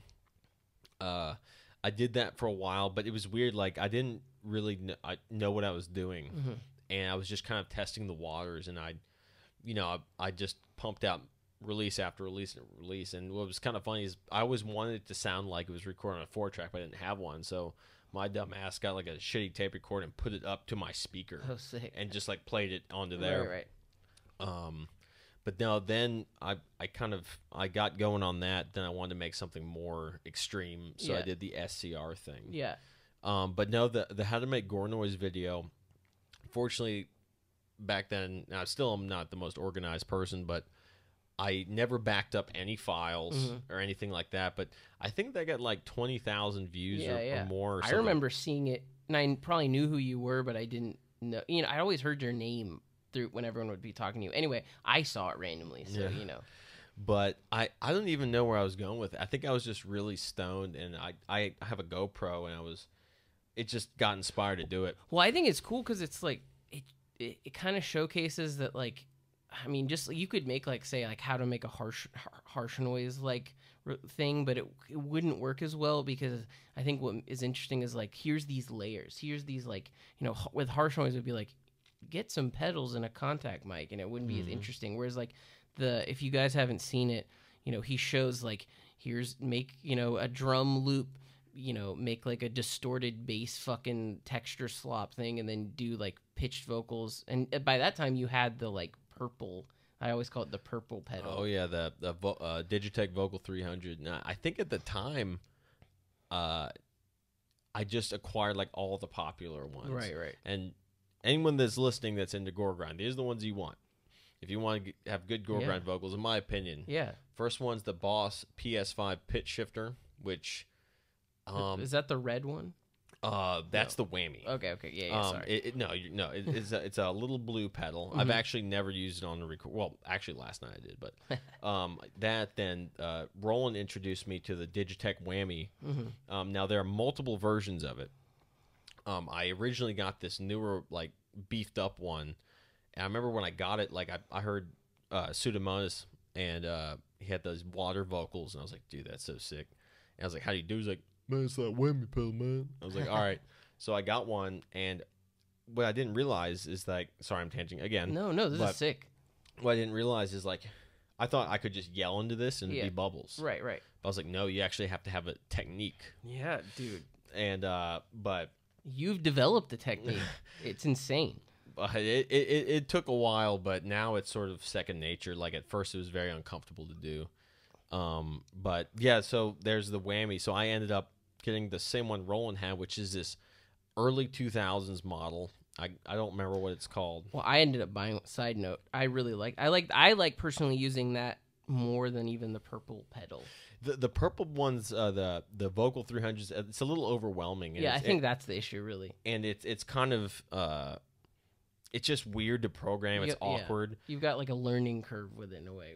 Exactly. And I made a setting in 2017, and I was drunk when I made it, and I don't remember how, so I've just left it. Yeah, that's smart. But those are the three big ones, at least in my opinion. Well, and I think it's interesting is like, you know, you can Google like, how did they do these vocals, or how did they do this Reddit, or that's what I'll do. And like, it's always interesting to see people argue about like how to create it. And it's, to me, it was also cool. I remember hearing Johnny might have sent me one of your like Gore noise projects, and I remember being blown away by like water vocals, which is its own kind of thing. Where like, it's, you know, you wonder though, like, which project did the people actually do vocals here? Did they mix like, you know, contact mic with like a straw and water? I guess it's always different for the project. Like, it's hard to tell sometimes because sometimes the water vocals can sound shit. They can just sound like, oh, that's bubbles or whatever. Yeah. You know. Like I know, someone told me like getting if you don't want to use actual water, right. You get like the whammy or honestly any of those, and you make farting sounds like that. Right. But that with the effect, it makes it sound like bubbles. Right. And I never really had that much luck. I couldn't get it to sound right. Right. But then a lot of the time, then at like with this project, SCR, which stands for Stercoraceous Capremesis Rhonaria, and that I don't even know why I started it, but for the vocals for that one, it was, again, like I don't know why I thought to do this, but I got a pitcher of water and I poured it in the toilet because I was trying to pee first and record it with my phone, and it was just it wasn't long enough. It wasn't consistent sounding, so I poured water from like a certain nerdy distance from the toilet into it, and I used to put like old ice cream for like chunkiness. So it was basically supposed to sound like someone with diarrhea, Right. for vocals, and then it just worked out. And that project's kind of weird because like it started with me just doing all the tracks were just Gravity Blast on drums, and then it was the first old recordings was that it was just a loop of me doing that, and then a contact mic with something and some pedals, and then that water vocals. And it was kind of funny because it started with real drums, and now there are no drums. Yeah. And then in the middle, I had just machine gun programming on my phone, and then I was just like, well, if you blow it out enough with a tape player, what I usually do is I get a tape, I record it onto that, run it through a shittier tape player, record it onto that, so over and over till it sounds like almost nothing. Well, and I think that's what's amazing, and this is kind of my label started more as like a traditional like noise PE label, and but I think I love releasing you guys' projects and other people's projects now though too, is trying to show like for someone that say loves, I don't know, Merzbow or like traditional cut up harsh noise or any, like you're loving let's say the textures. No, exactly. And with Gore noise, it can become all about like textures that I think I've heard so many harsh noise projects, and me and Riley just made one the other day, so I fucking love harsh noise. But for me, there was like a discovery of this other side where here's new contexts, here's new types of sounds and new textures. And I think, and I hope, people might roll their eyes, whatever, is that people can discover it through that. It's like, look, if you're already obsessed with like cut up techniques and like how someone, made a sound with what sample, it's like, there's like this, to me, it's even more like obsessive and worshipy than harsh noise wall, which, is a dead meme by this point, sadly, is like interesting Gore noise project. I mean, that's why I always like your stuff. It's like there's XCR, and then you and Riley did. I always call it. What is? Oh, okay. Well, what's funny is like I can say the actual band name better than the abbreviation. Yeah. It's ethanol corroded liver chunks clogging the breathing patches of a comatose teenage sophomore. Yeah, exactly. And I guess most people call it liver chunk, or that's how I view it. And I think that's interesting though, because it's kind of like there's like slow jams on that one, or it's like Gore-ish, but it's like slower. It's almost like it's. But I think that's what's interesting is like you guys all create your own versions of those. Like, there's like Gore noise that's just like nonstop blasts, right? Or like that where there's like weird jam elements where it's just like, like a weird breakdown but with still water vocals, or like the Toxoplasmosis project where it's like just feels like pure corroded texture. And then finally like we did a split with what's the project that FAA did a split with that was liver chunks too. Oh yeah. But then the one we just did with your project. Oh duh. What am I saying? Ammonia. Where it's even. I always like if I were putting things in like an order of like musical to less musical. Like that one's kind of the it goes on to the more extreme version of there's Toxoplasmosis here. Yeah. And then to the right of it is that Ammonia, where it's like almost harsh noise, or it is in a way, but there's like vocals and you can hear a couple different elements. Anyway, that's my nerd version of your projects, where it's like all these different elements. No, that I like that. That's good feedback. Thank you. No, it's like with the liver chunk stuff. I remember Riley and I went to Louisiana I've never toured ever, but this was the closest to a tour I've ever been on. We went to Louisiana, his hometown, to play a couple shows, and the last night we were there, his folks have like this kind of cool property. They had this like 2-story wood shed, like way in the woods, and we're like, oh, we should get wasted and record something. So we came up with doing there's this. We were inspired by a band called Plasma. I think they're from Germany. Yeah. They're like the OG like slower jam water vocal guys. Yeah, for sure. Yeah, you showed me them. Yeah, for sure. It was like Plasma, this band called Disgorged Fetus that were kind of like, and then a little bit of Cock and Ball Torture in there. But yeah, it was originally programmed drums, and I programmed them. And then Riley did. It was like 2 layers of bass, just improvised. We were both doing vocals, and then it all got switched around. And we did like 4 or 5 releases like that. And then I was like, wait a minute, like why don't I play drums? Yeah. It's really easy. And then I got this waterproof contact mic from this dude from Spain who runs this record label that's very, very nasty sounding. Or like, I'm not going to name it because it's very bad. Oh, that one. Yeah. But I think people will just know if they know that the scene. Yeah. But that changed the game, and I was like, oh, you can put this thing in the water? So yeah. That's how that came about. And then the toxoplasmosis stuff is similar. That's literally just a contact mic in water. Yeah. And through distortion. Well, I think that's what's cool is I think you've been taking and Riley too. I don't know. I feel like you've been taking the projects and Gore Noise as a concept to interesting directions. And I'm sure you could school me on people that are doing it also, but I think it's interesting when there's some people that are just like, this is how I want a Gore Noise that sounds like vomitoma and anal birth, and here's a couple different projects that it's like that. But anyway, I just think it's cool you're kind of saying, well, no, let's try different sounds and styles, and that's why I love releasing your stuff. But just I'm glad. Yeah, no, for sure. But I think so on the side, okay, these are kind of like your more extreme projects, but then at the same post-mortem response, like we could just say post-mortem response was from a couple years ago, and you did really 6, 7-inch and some splits, some tape splits, and then kind of out of that came maggot vomit, I guess. That's exactly right. So we did PMR, post-mortem response, for a little less than a year. Yeah. And that was a little less organized at first because I was jamming with a good friend of mine named Chris. It's sort of the type of thing that, like, if I meet somebody or hear about someone in town that makes something similar, I have to meet them. Or I have to jam with them. Yeah.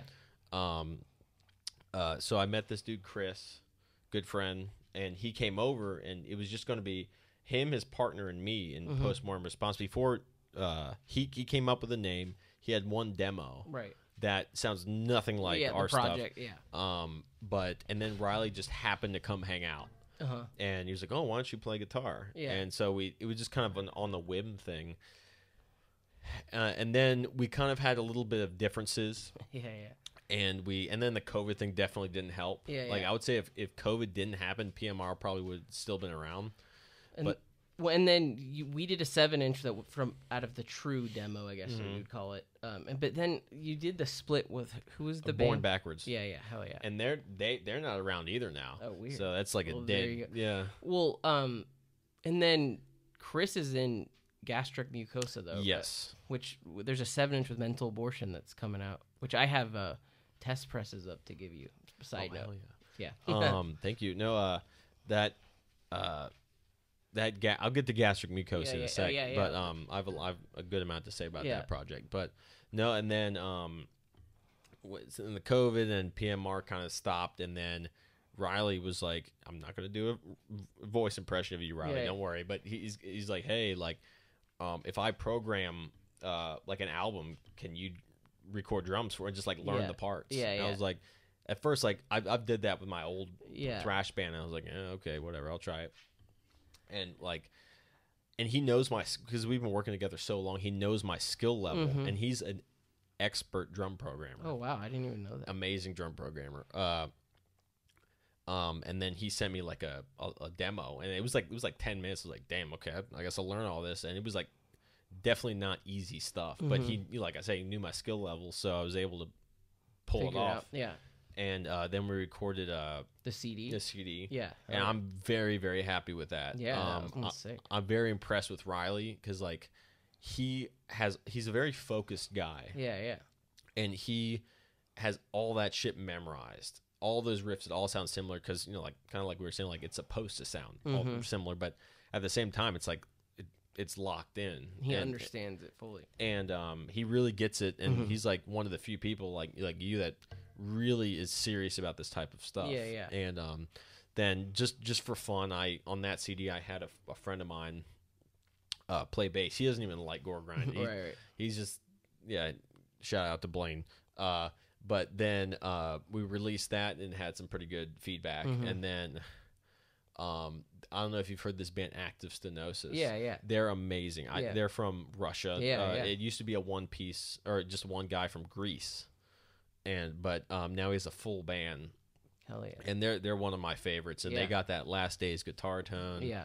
They're also obsessed with the Last Days just set up like I am.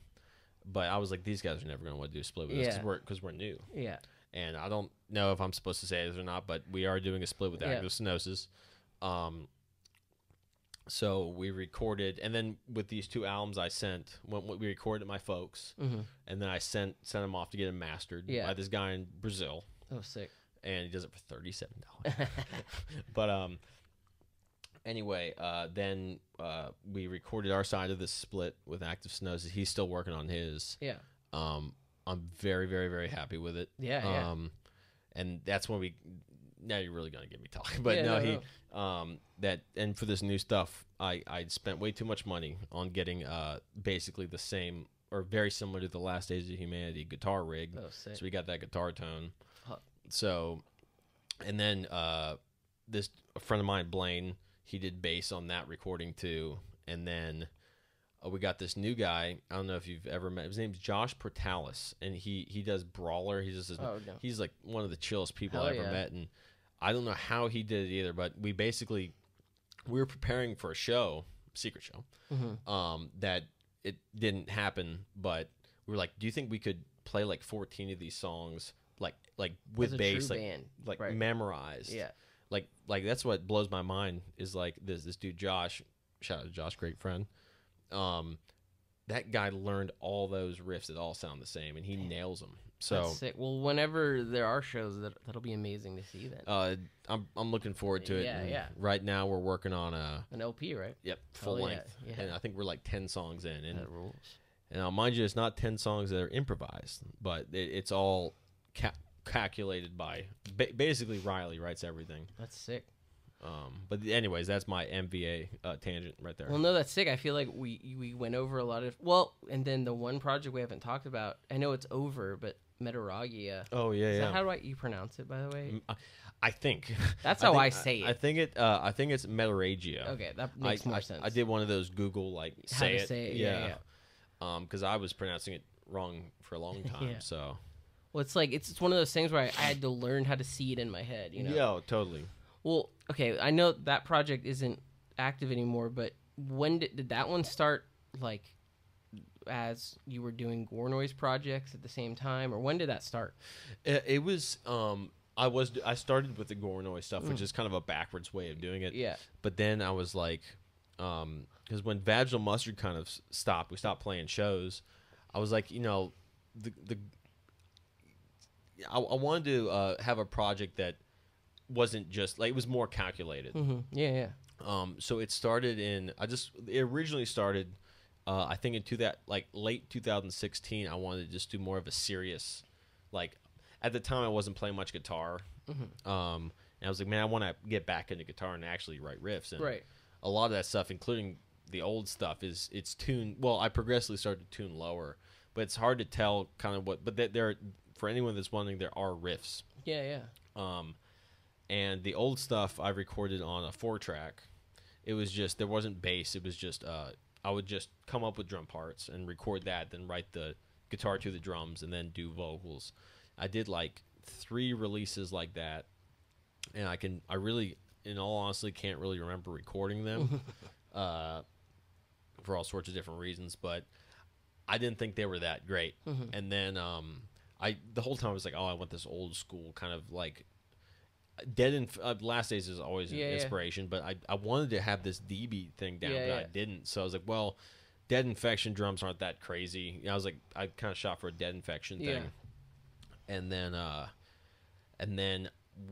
was kind of against recording it digitally. And then one time I did a split, and I forget, I was having issues with my 4-track or something, so I was like, I'll just do this one digitally. And I was like, man, like this is so much easier. Like, and I did that, and then from then on, it was all digital. Yeah. But let me see here, like toward, because I have so many releases from that. What do you think are the ones that stand out, I guess, to you? So there are There are two that I'm the most pleased with, and one actually is not released. Oh, it sort of was. It was on the tape, the collection tape. That one was the best. That was supposed to be a split with. It was a 4-way split with this band called Metastasis, Sputum. Well, myself, Metastasis, Sputum, and Mental Mutilation, and it never happened. So, and I think around that time, I wanted to record a full length, so I was like, I'll put those to the side because this band Metastasis is very well known. So I was like, that'd be good to hop on, but it never happened, so I never released it. But I'm so like I don't know how many. I think I'll just for now I'll just say I have 10 releases. For that. I don't know exactly how many, but each one I wasn't satisfied with. Like I would say the one with fetal deformity. Yeah. That one I'm quite pleased with. Yeah. I love that one.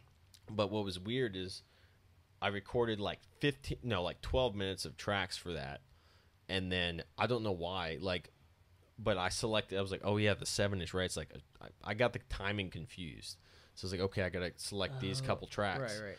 And my dumbass sealed the deal. I didn't really. I mean, I recorded them, I liked them, but then I listened to them. And I was like, oh man, like all these drums all the drum tracks sound too similar. But anyways, the tone wise, I'm happy with that one. Then obviously that new one or the final one. Right, the LP. Well, how long did you take? Did that take a long time to record? Or because we kind of released that over the summer. In my mind, it's the summer. But was that recorded like during COVID or way before that? Or that was during COVID because of my job.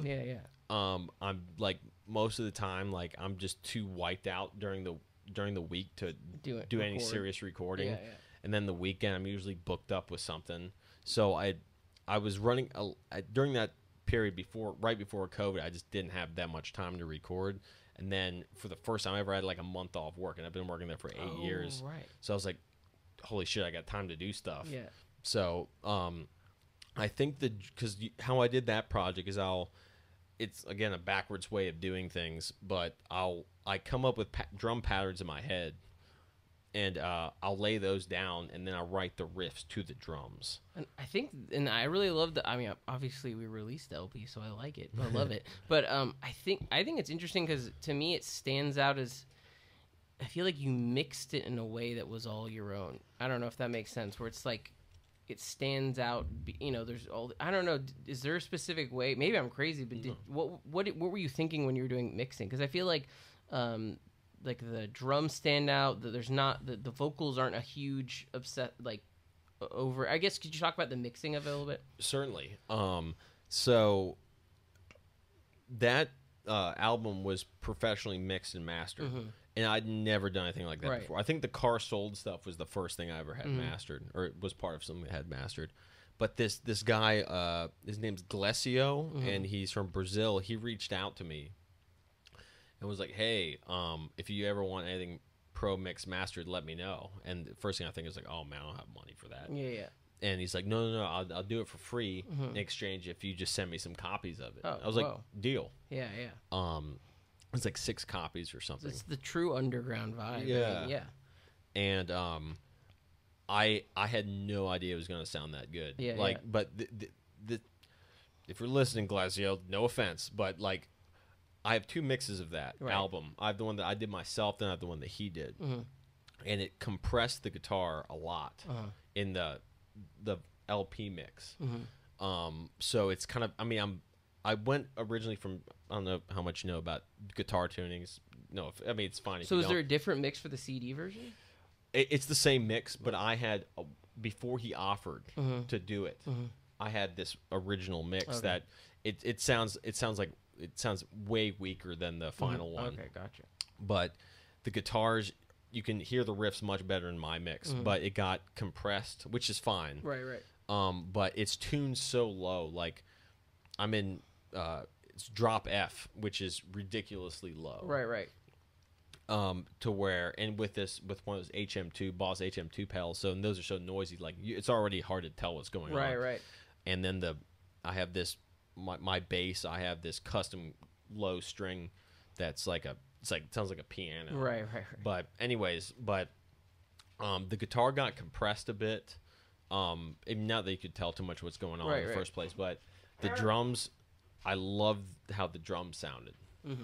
And what was kind of funny is originally I was going to have guest vocals on every track. Right. And it was just kind of funny because it all nothing like negative happened, but everything fell through. Okay. Like Big Frog from Phile Medusa, who's awesome. Yeah. He was gonna do one, but he was having some sort of issues with his gear. Aaron DeGroot from Last Days of Humanity was gonna do it. He had gear issues. Yeah. But at the same time, I had a deadline. I was like, "Hey, I need it by this date." Yeah. And then I also messaged Hans from Last Days of Humanity, who's on Putrefaction Progress. He didn't get back to me, but then Andy from this project called Hyperemesis messaged me and was going to do it, but he never got back. Yeah. But anyways, so what ended up happening is I had these gaps in the songs where I wanted the guest vocals, where I didn't do vocals, and I could have filled them in, but like. You have that purple pedal. It's so fidgety, like you can lose your tone so fast. So I didn't want to plug it back in and fill those spaces and sound different. So I told Glesio, the dude who mixed and mastered it, who's in this project called Sebum Excess Production. Oh, right, yeah. And I said, hey, like I can't really fill these in. Do you want to? And it all worked out. Oh, that's sick. Hell yeah. And a little bit more about the mix. I love how the bass sounds because at least I use GarageBand. I don't have any sort of skills. With and plugins too. Right. So it was just distortion pedal bass into the computer. Right. Well, there was like a bass preamp, but anyway. Right. But he made it sound huge, you know, in my opinion, as long as the bass and the drums sound huge and they're mixed right. At least with Metaragia stuff, like the guitar is not. It takes a step down in importance. Right.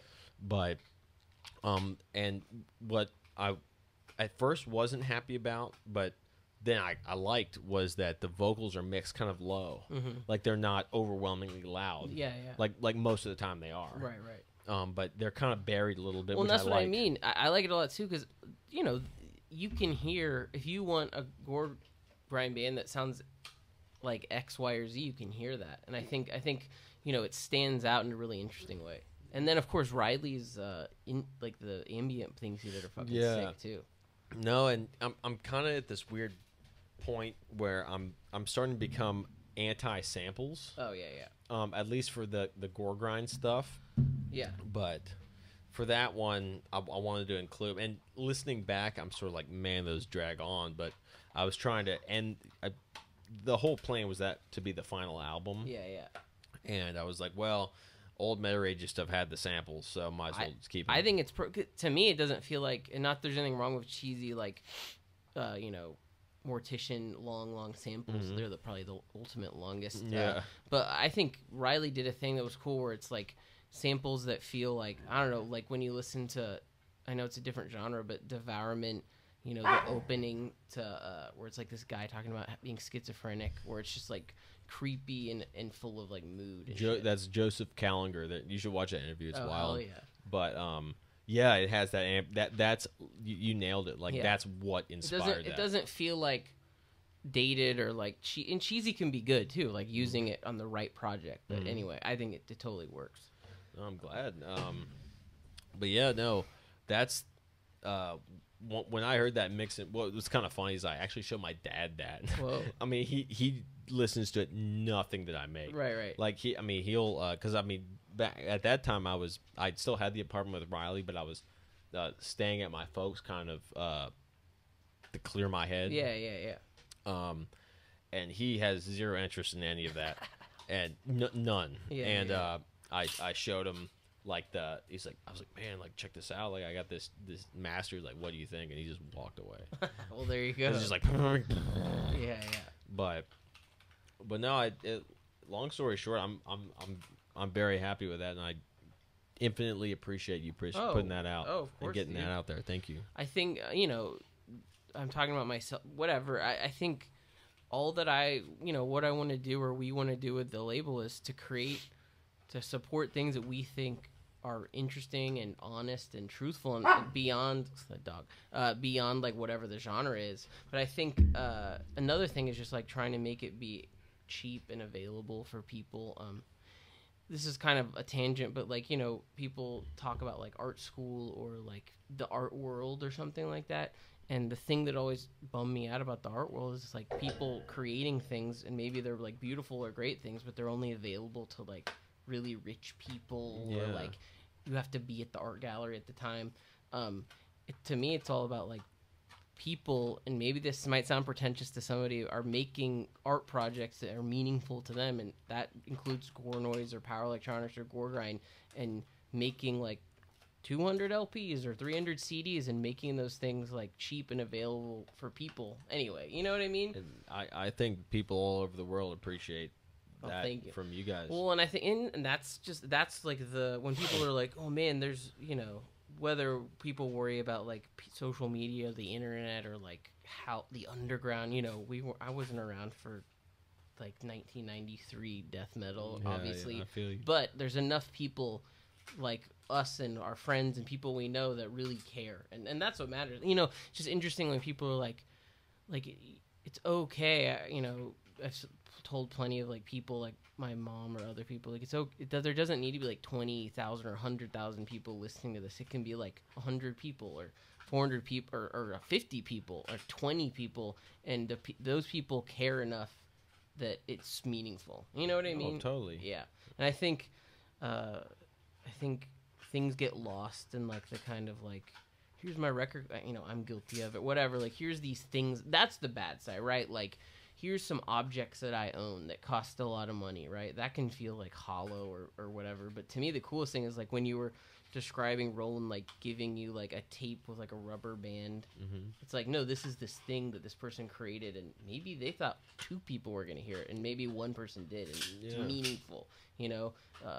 Like the best version of art is like listening to a song or like seeing a film, and it feels like a spiritual experience. Like that's why like I want to live or whatever, you know what I mean? Totally. Like those are the things that make me feel like connected to, like, as cheesy as it sounds, whatever, like something like a higher power, like God, when you're like totally in an artistic moment of listening to something or watching something, and you're like, this is amazing, this is like a reason to exist. Anyway, it's totally. Just, and that, and to people, and I'm sure the people listening to this get this, and that can be the most ugly, fucked up thing, like, or the most unlistenable thing, right? Yeah. Whatever that means, you know.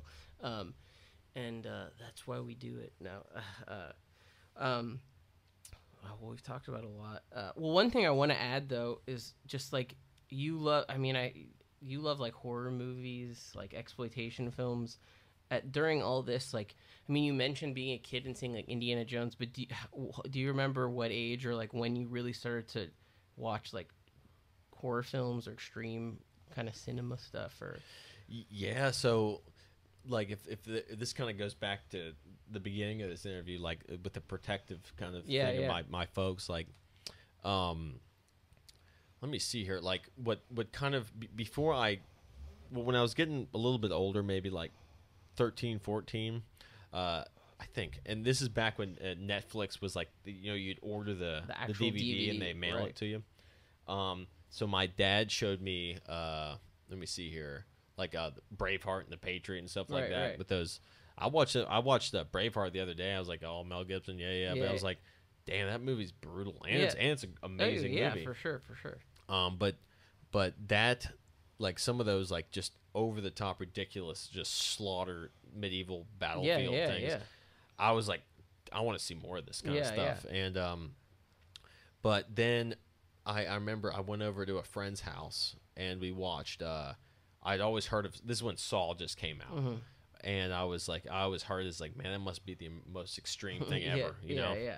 And this is me without any sort of internet. Like I was really not allowed to use it, and I watched that and it shocked the hell out of me. And it wasn't so much the little clown guy, you know, all that stuff. Like the concepts are cool. Oh yeah. But I mean, really, they're like gore set pieces, you know. Yeah. The best part of Saw, in a way, you know. Yeah.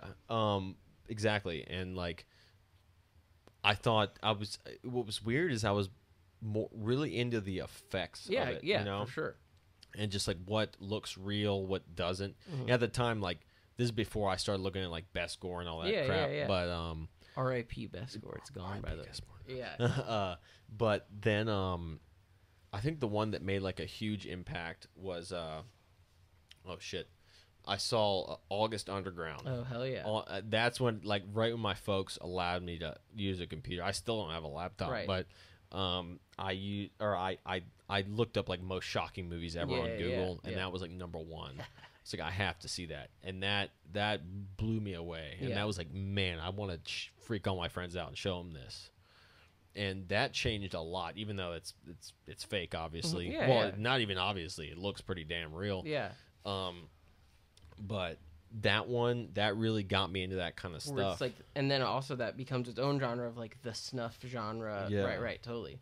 And I've really never been into comedies. Mm-hmm. Like I have a weird sense of humor and stuff like that. Yeah.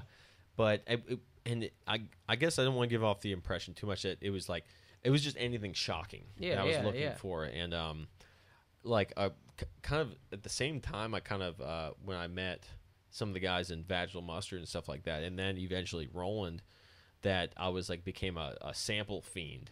Just trying to like even watch stuff that isn't enjoyable as long as it has good samples. Yeah. And that further got me deep down in this rabbit hole. I think this one's a little bit cliche, but the movie that really got me into this kind of stuff is Necromantic. Oh hell yeah! I mean, it's a great classic one. It's incredible. It's the best. Yeah. Then got into those. Then got into the German horror flicks, and it's specifically that director. I forget his freaking name. Yeah, everyone knows who I'm talking about. Yeah. But then I watched Der Toadskin. Have you seen that one? That one is amazing. Oh, I haven't. That one almost blows Necromantic out of the water. Sick. It's about I think it's six. If you have this thing called Midnight Pulp, it's an app. They have all of his movies. Yeah. But it's about there's no real exact plot, but it's six different. I think it was filmed in the 90s. 6 different people's experiences committing suicide. Oh, sick. And at the same time, like in between the scenes, they have this body prop that was made out of actual meat. Yeah. That's this fast motion thing of all these maggots swarming it throughout the movie. So it's just like a textural thing too. Dude, it's amazing. That's awesome. I'm gonna go watch it then. Der Toadskin, and then. Yeah, then I kind of got into the Faces of Death stuff. That kind of comes and goes. Yeah. There's some boring ones and cool ones. Yeah. Yeah, although I collect that stuff. Yeah. I don't even really watch them. But I think that's what's interesting is like the art and like the kind of the whole vibe is interesting. Yeah, you don't even have to be watching they're like these objects of like gore. You know what I mean? I think it's interesting like for me, like I loved horror movies, and of course I still do. Whatever, I've always loved films, but like being a kid and wanting to understand, and I'm sure many people that love horror can relate how they made the effects and like what you can do. Like for me, I'm a little bit older. I was born in '87, so I was like on the early internet, and I was always like trying to figure out how did they do like zombie makeup, and trying to figure out like how to create like liquid latex, or like or buying liquid latex, but trying to figure out how to, I don't know. I think that in itself becomes its own cool it's just cool that also there's all these projects that become like these pieces of people. Like it becomes more about, like I said it before, like a textural thing of like creating these like props or these set pieces of like the most interesting way that you could do a gore scene or something like that. I guess there's also like all the guinea pig films. That's its own thing. Have you ever seen the Burning Moon? Have you ever seen that? I haven't. I guess that's like a classic one too. That's like a little weirder. That's a cool one. Like the last like 10, 12 minutes of that, it's nuts. Yeah. Do you collect DVDs or when you're like, do you try to find exploitation films when you can? I do. Yeah. Honestly, this last year I've been going crazy with it. What's great over here in South Lamar, the Half Price Books. Yeah, there's always cool. They have so much cool shit over there. DVD, like unexpected. Like I got like 4 or 5 of those trauma movies. they've had some of the faces of death. It's just like my original spot was End of an Ear, obviously. Right. Or I'll do the stuff online, but I kind of like to shoot for the old school. Go to the video. That's the closest thing where to you go to a find video it. store. Yeah, for sure. But no, I think I count like within the last year. I think I got I'm getting close to 100 DVDs, and then VHS. I get a lot on Instagram. Oh, sick. There's like some really good Instagram VHS seller guys. I've probably talked about this and it's not really a gore film, but it's an interesting shot on video thing. You can, and I've probably talked about it already with you before, but it's on YouTube. Luckily, it's this film called Cards of Death, and it's not really even that gory. But I'm honest to be honest, I'm not like a total shot on video horror guy, but it's like my favorite one. It's like this strange shot on video. It's not even really a horror film, but this dude was like an actor in Hollywood and had like a tiny amount of money, but he made this film about like they're supposed to be, I guess, like drug dealers or something, but it's like every night people in masks play like cards in Hollywood, and it's like it's not a traditional card game, but whoever loses has to get killed, and the winner has to like kill them. Anyway, it's just a psychotic, weird, fucked up film, but it's free on YouTube. If you should check it out, it's cool. That sounds wild. But what's cool is like it was literally only available in Japan in in like the 80s or 90s, and this friend of mine, I haven't talked to him in a long time, but there's a great guy named Zach Carlson who's like a video head, and he had this thing called Bleeding Skull Video. Anyway, where he re-released a bunch of films on VHS. That's badass. But it's worth checking some of that. I mean, everyone know, like a lot of people know about that. But there's this. Have you ever seen? What is it called? Fuck. See, everyone's gonna make fun. I'm gonna cut this part out because I don't remember the exact name. It's called some Splatter Farm. Have you ever seen that? No, dude. See, I don't even know that much shit about stuff, but there's like it's like a great shot on video one. Anyway, now all I'm doing is just telling you. Anyway, but I like grew up loving movies and wanting to make films, but I think the stuff that was like the stuff that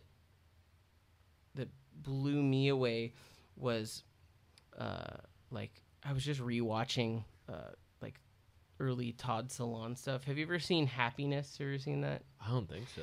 Oh, anyway, these are like the interesting differences. But he also made this film called Welcome to the Dollhouse that is like this. It's kind of like a well-known movie, but I'm sure many people have seen it. But you should check it out. It's like about a ugly girl in middle school, and instead of being like like a Napoleon Dynamite thing where it's like, and in the end, they're all accepted. It's just about like the brutality and hatred of like being a kid.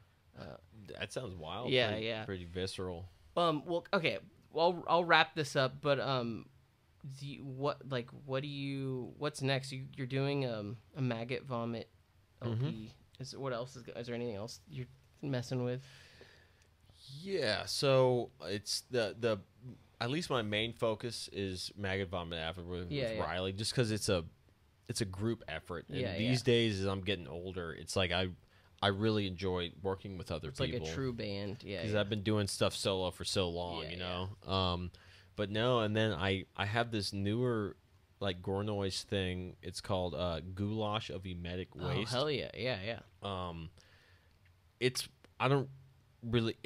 like almost sludgy. It's like I don't really know how to describe it, but I've been pumping those out. I got this new little. Actually Riley sold me this little tiny Tascam 4-track. I like it tiny.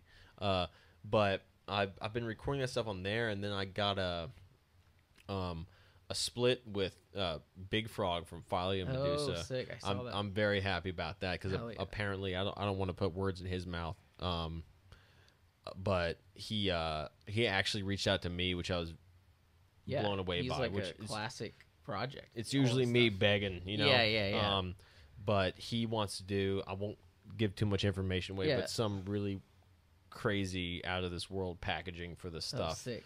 But I'm really excited about that. And then I guess there's a gastric mucosa 7-inch that we're doing with mental abortion. my noise core. Well, actually, you'd play drums on those recordings, so you're in Mental Abortion too, which is interesting because that's like, I guess, traditional noisecore. And I think, this is just something interesting to talk about is like the differences between noisecore and like Gore noise. I guess in a way they're obvious. It's like noisecore is like Gore, like grindcore pushed to its like fucked up limit. Yeah. And like Gore noise is Gore grind kind of pushed to its limit or whatever. Yeah.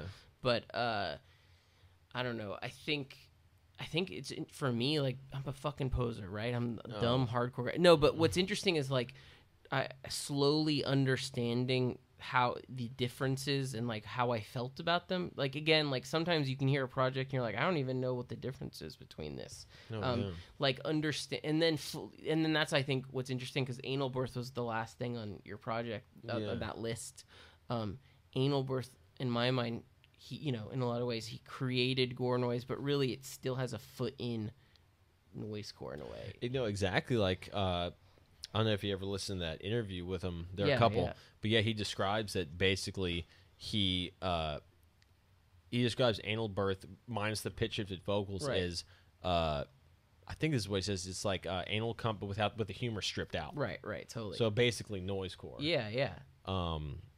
And there was like a lot of crazy, I think he mentions like Dismembered Fetus. Just there was a lot of crazy, like, they were like grindcore project or Gore projects that were there was like noisecore and Gore. There was like so much tape trading going on in the 90s where people's solo projects or small bands were kind of like mixing together and stuff. Anyway, it's just interesting because I've been doing like working with this dude who does Tracy Lords Loves Noise, and I don't know, it's just interesting. I've been talking to a lot of these people that were in the early 90s big fans of like noisecore and Gore grind, and then even Gore noise with Anal Birth. And although one slightly funny thing is they all just fucking hated the death metal scene at the time. Really? Side note, like they were all just like, fuck this shit. Like, now kids in the mall like death metal. Like, we gotta find the more extreme psychotic shit. No, when you mentioned gastric mucosa, I know that was brought up a little while ago. No, that speaking of, we actually recorded last night, and that's Chris from Postmortem Response. He does bass and vocals, and I do drums. We probably recorded the best thing we ever had last night, because it's like we do that with a 4-track as well. And but speaking of Anal Birth, Adam Rotella, he has this project called Liquefied Insides, and we're doing a split with him. Oh, dude, it's perfect. And that's the thing, gastric mucosa is kind of like its own thing. It makes sense that you guys did a split with Mental Abortion, where there's a little bit of a noisecore vibe in a certain way. It's like it's in there. I don't know, and I don't know if you feel that at all. But, oh, totally, because like the bass and the vocals that Chris does are all improvised. At least with the drums, and on that one with Mental Abortion, that's even better. That's my favorite stuff we've done. But what we're basically trying to do is gastric mucosa originally was programmed drums.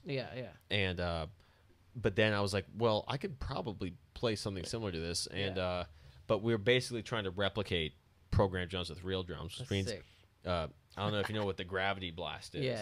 But it's like this stick. It's this weird thing. But that's basically what the machine gun, Gore noise drums are. So that's like the meat of the stuff is all just the gravity blast. Sick. On a side note, I'm sure I've told you this in the past. Did you know, like, the early Mental Abortion drums for the demo was just me Googling Morbid Angel drum tech test. Nice. And it's just like half. That's what confuses people. Like, oh, on your demo, there's like some trigger drums, and then there's like live drums. And I'm like, well, I don't know. It's the fucking drum tech test from Morbid Angel. So I guess genius. So I guess they are mixing it up because it's like a trigger goes off, and then he'll do anyway. Yeah. But that's what's cool about just me being like, I don't know how to fucking make drums, whatever. I'll cut this up, but it's fun. Hell yeah. That's the thing. I think when I was making the Mental Abortion demo at the time, I had also looked up the how to make Gore noise thing. But I still couldn't figure out how to do like the triggered, like the a drum loop or whatever. So at least there's YouTube. Thank God for shit on YouTube. I think this is a great, awesome interview. This is really fun. Totally. I don't know. All I can say is I hope people I think probably the people that listen to these interviews, I assume like already like are fans of extreme music or whatever. But I think it's just cool to showcase, you know, the care and the obsession and how much all these different various projects, whether it's like a one-off tape you do or like a bigger project, how much you care. And I think it's cool. I think it's great. So thanks again, and talk to you soon. My pleasure, Rusty. Thank you. See ya. I wanted to outro this episode with a track from Morgtar. Thanks again for listening. Die!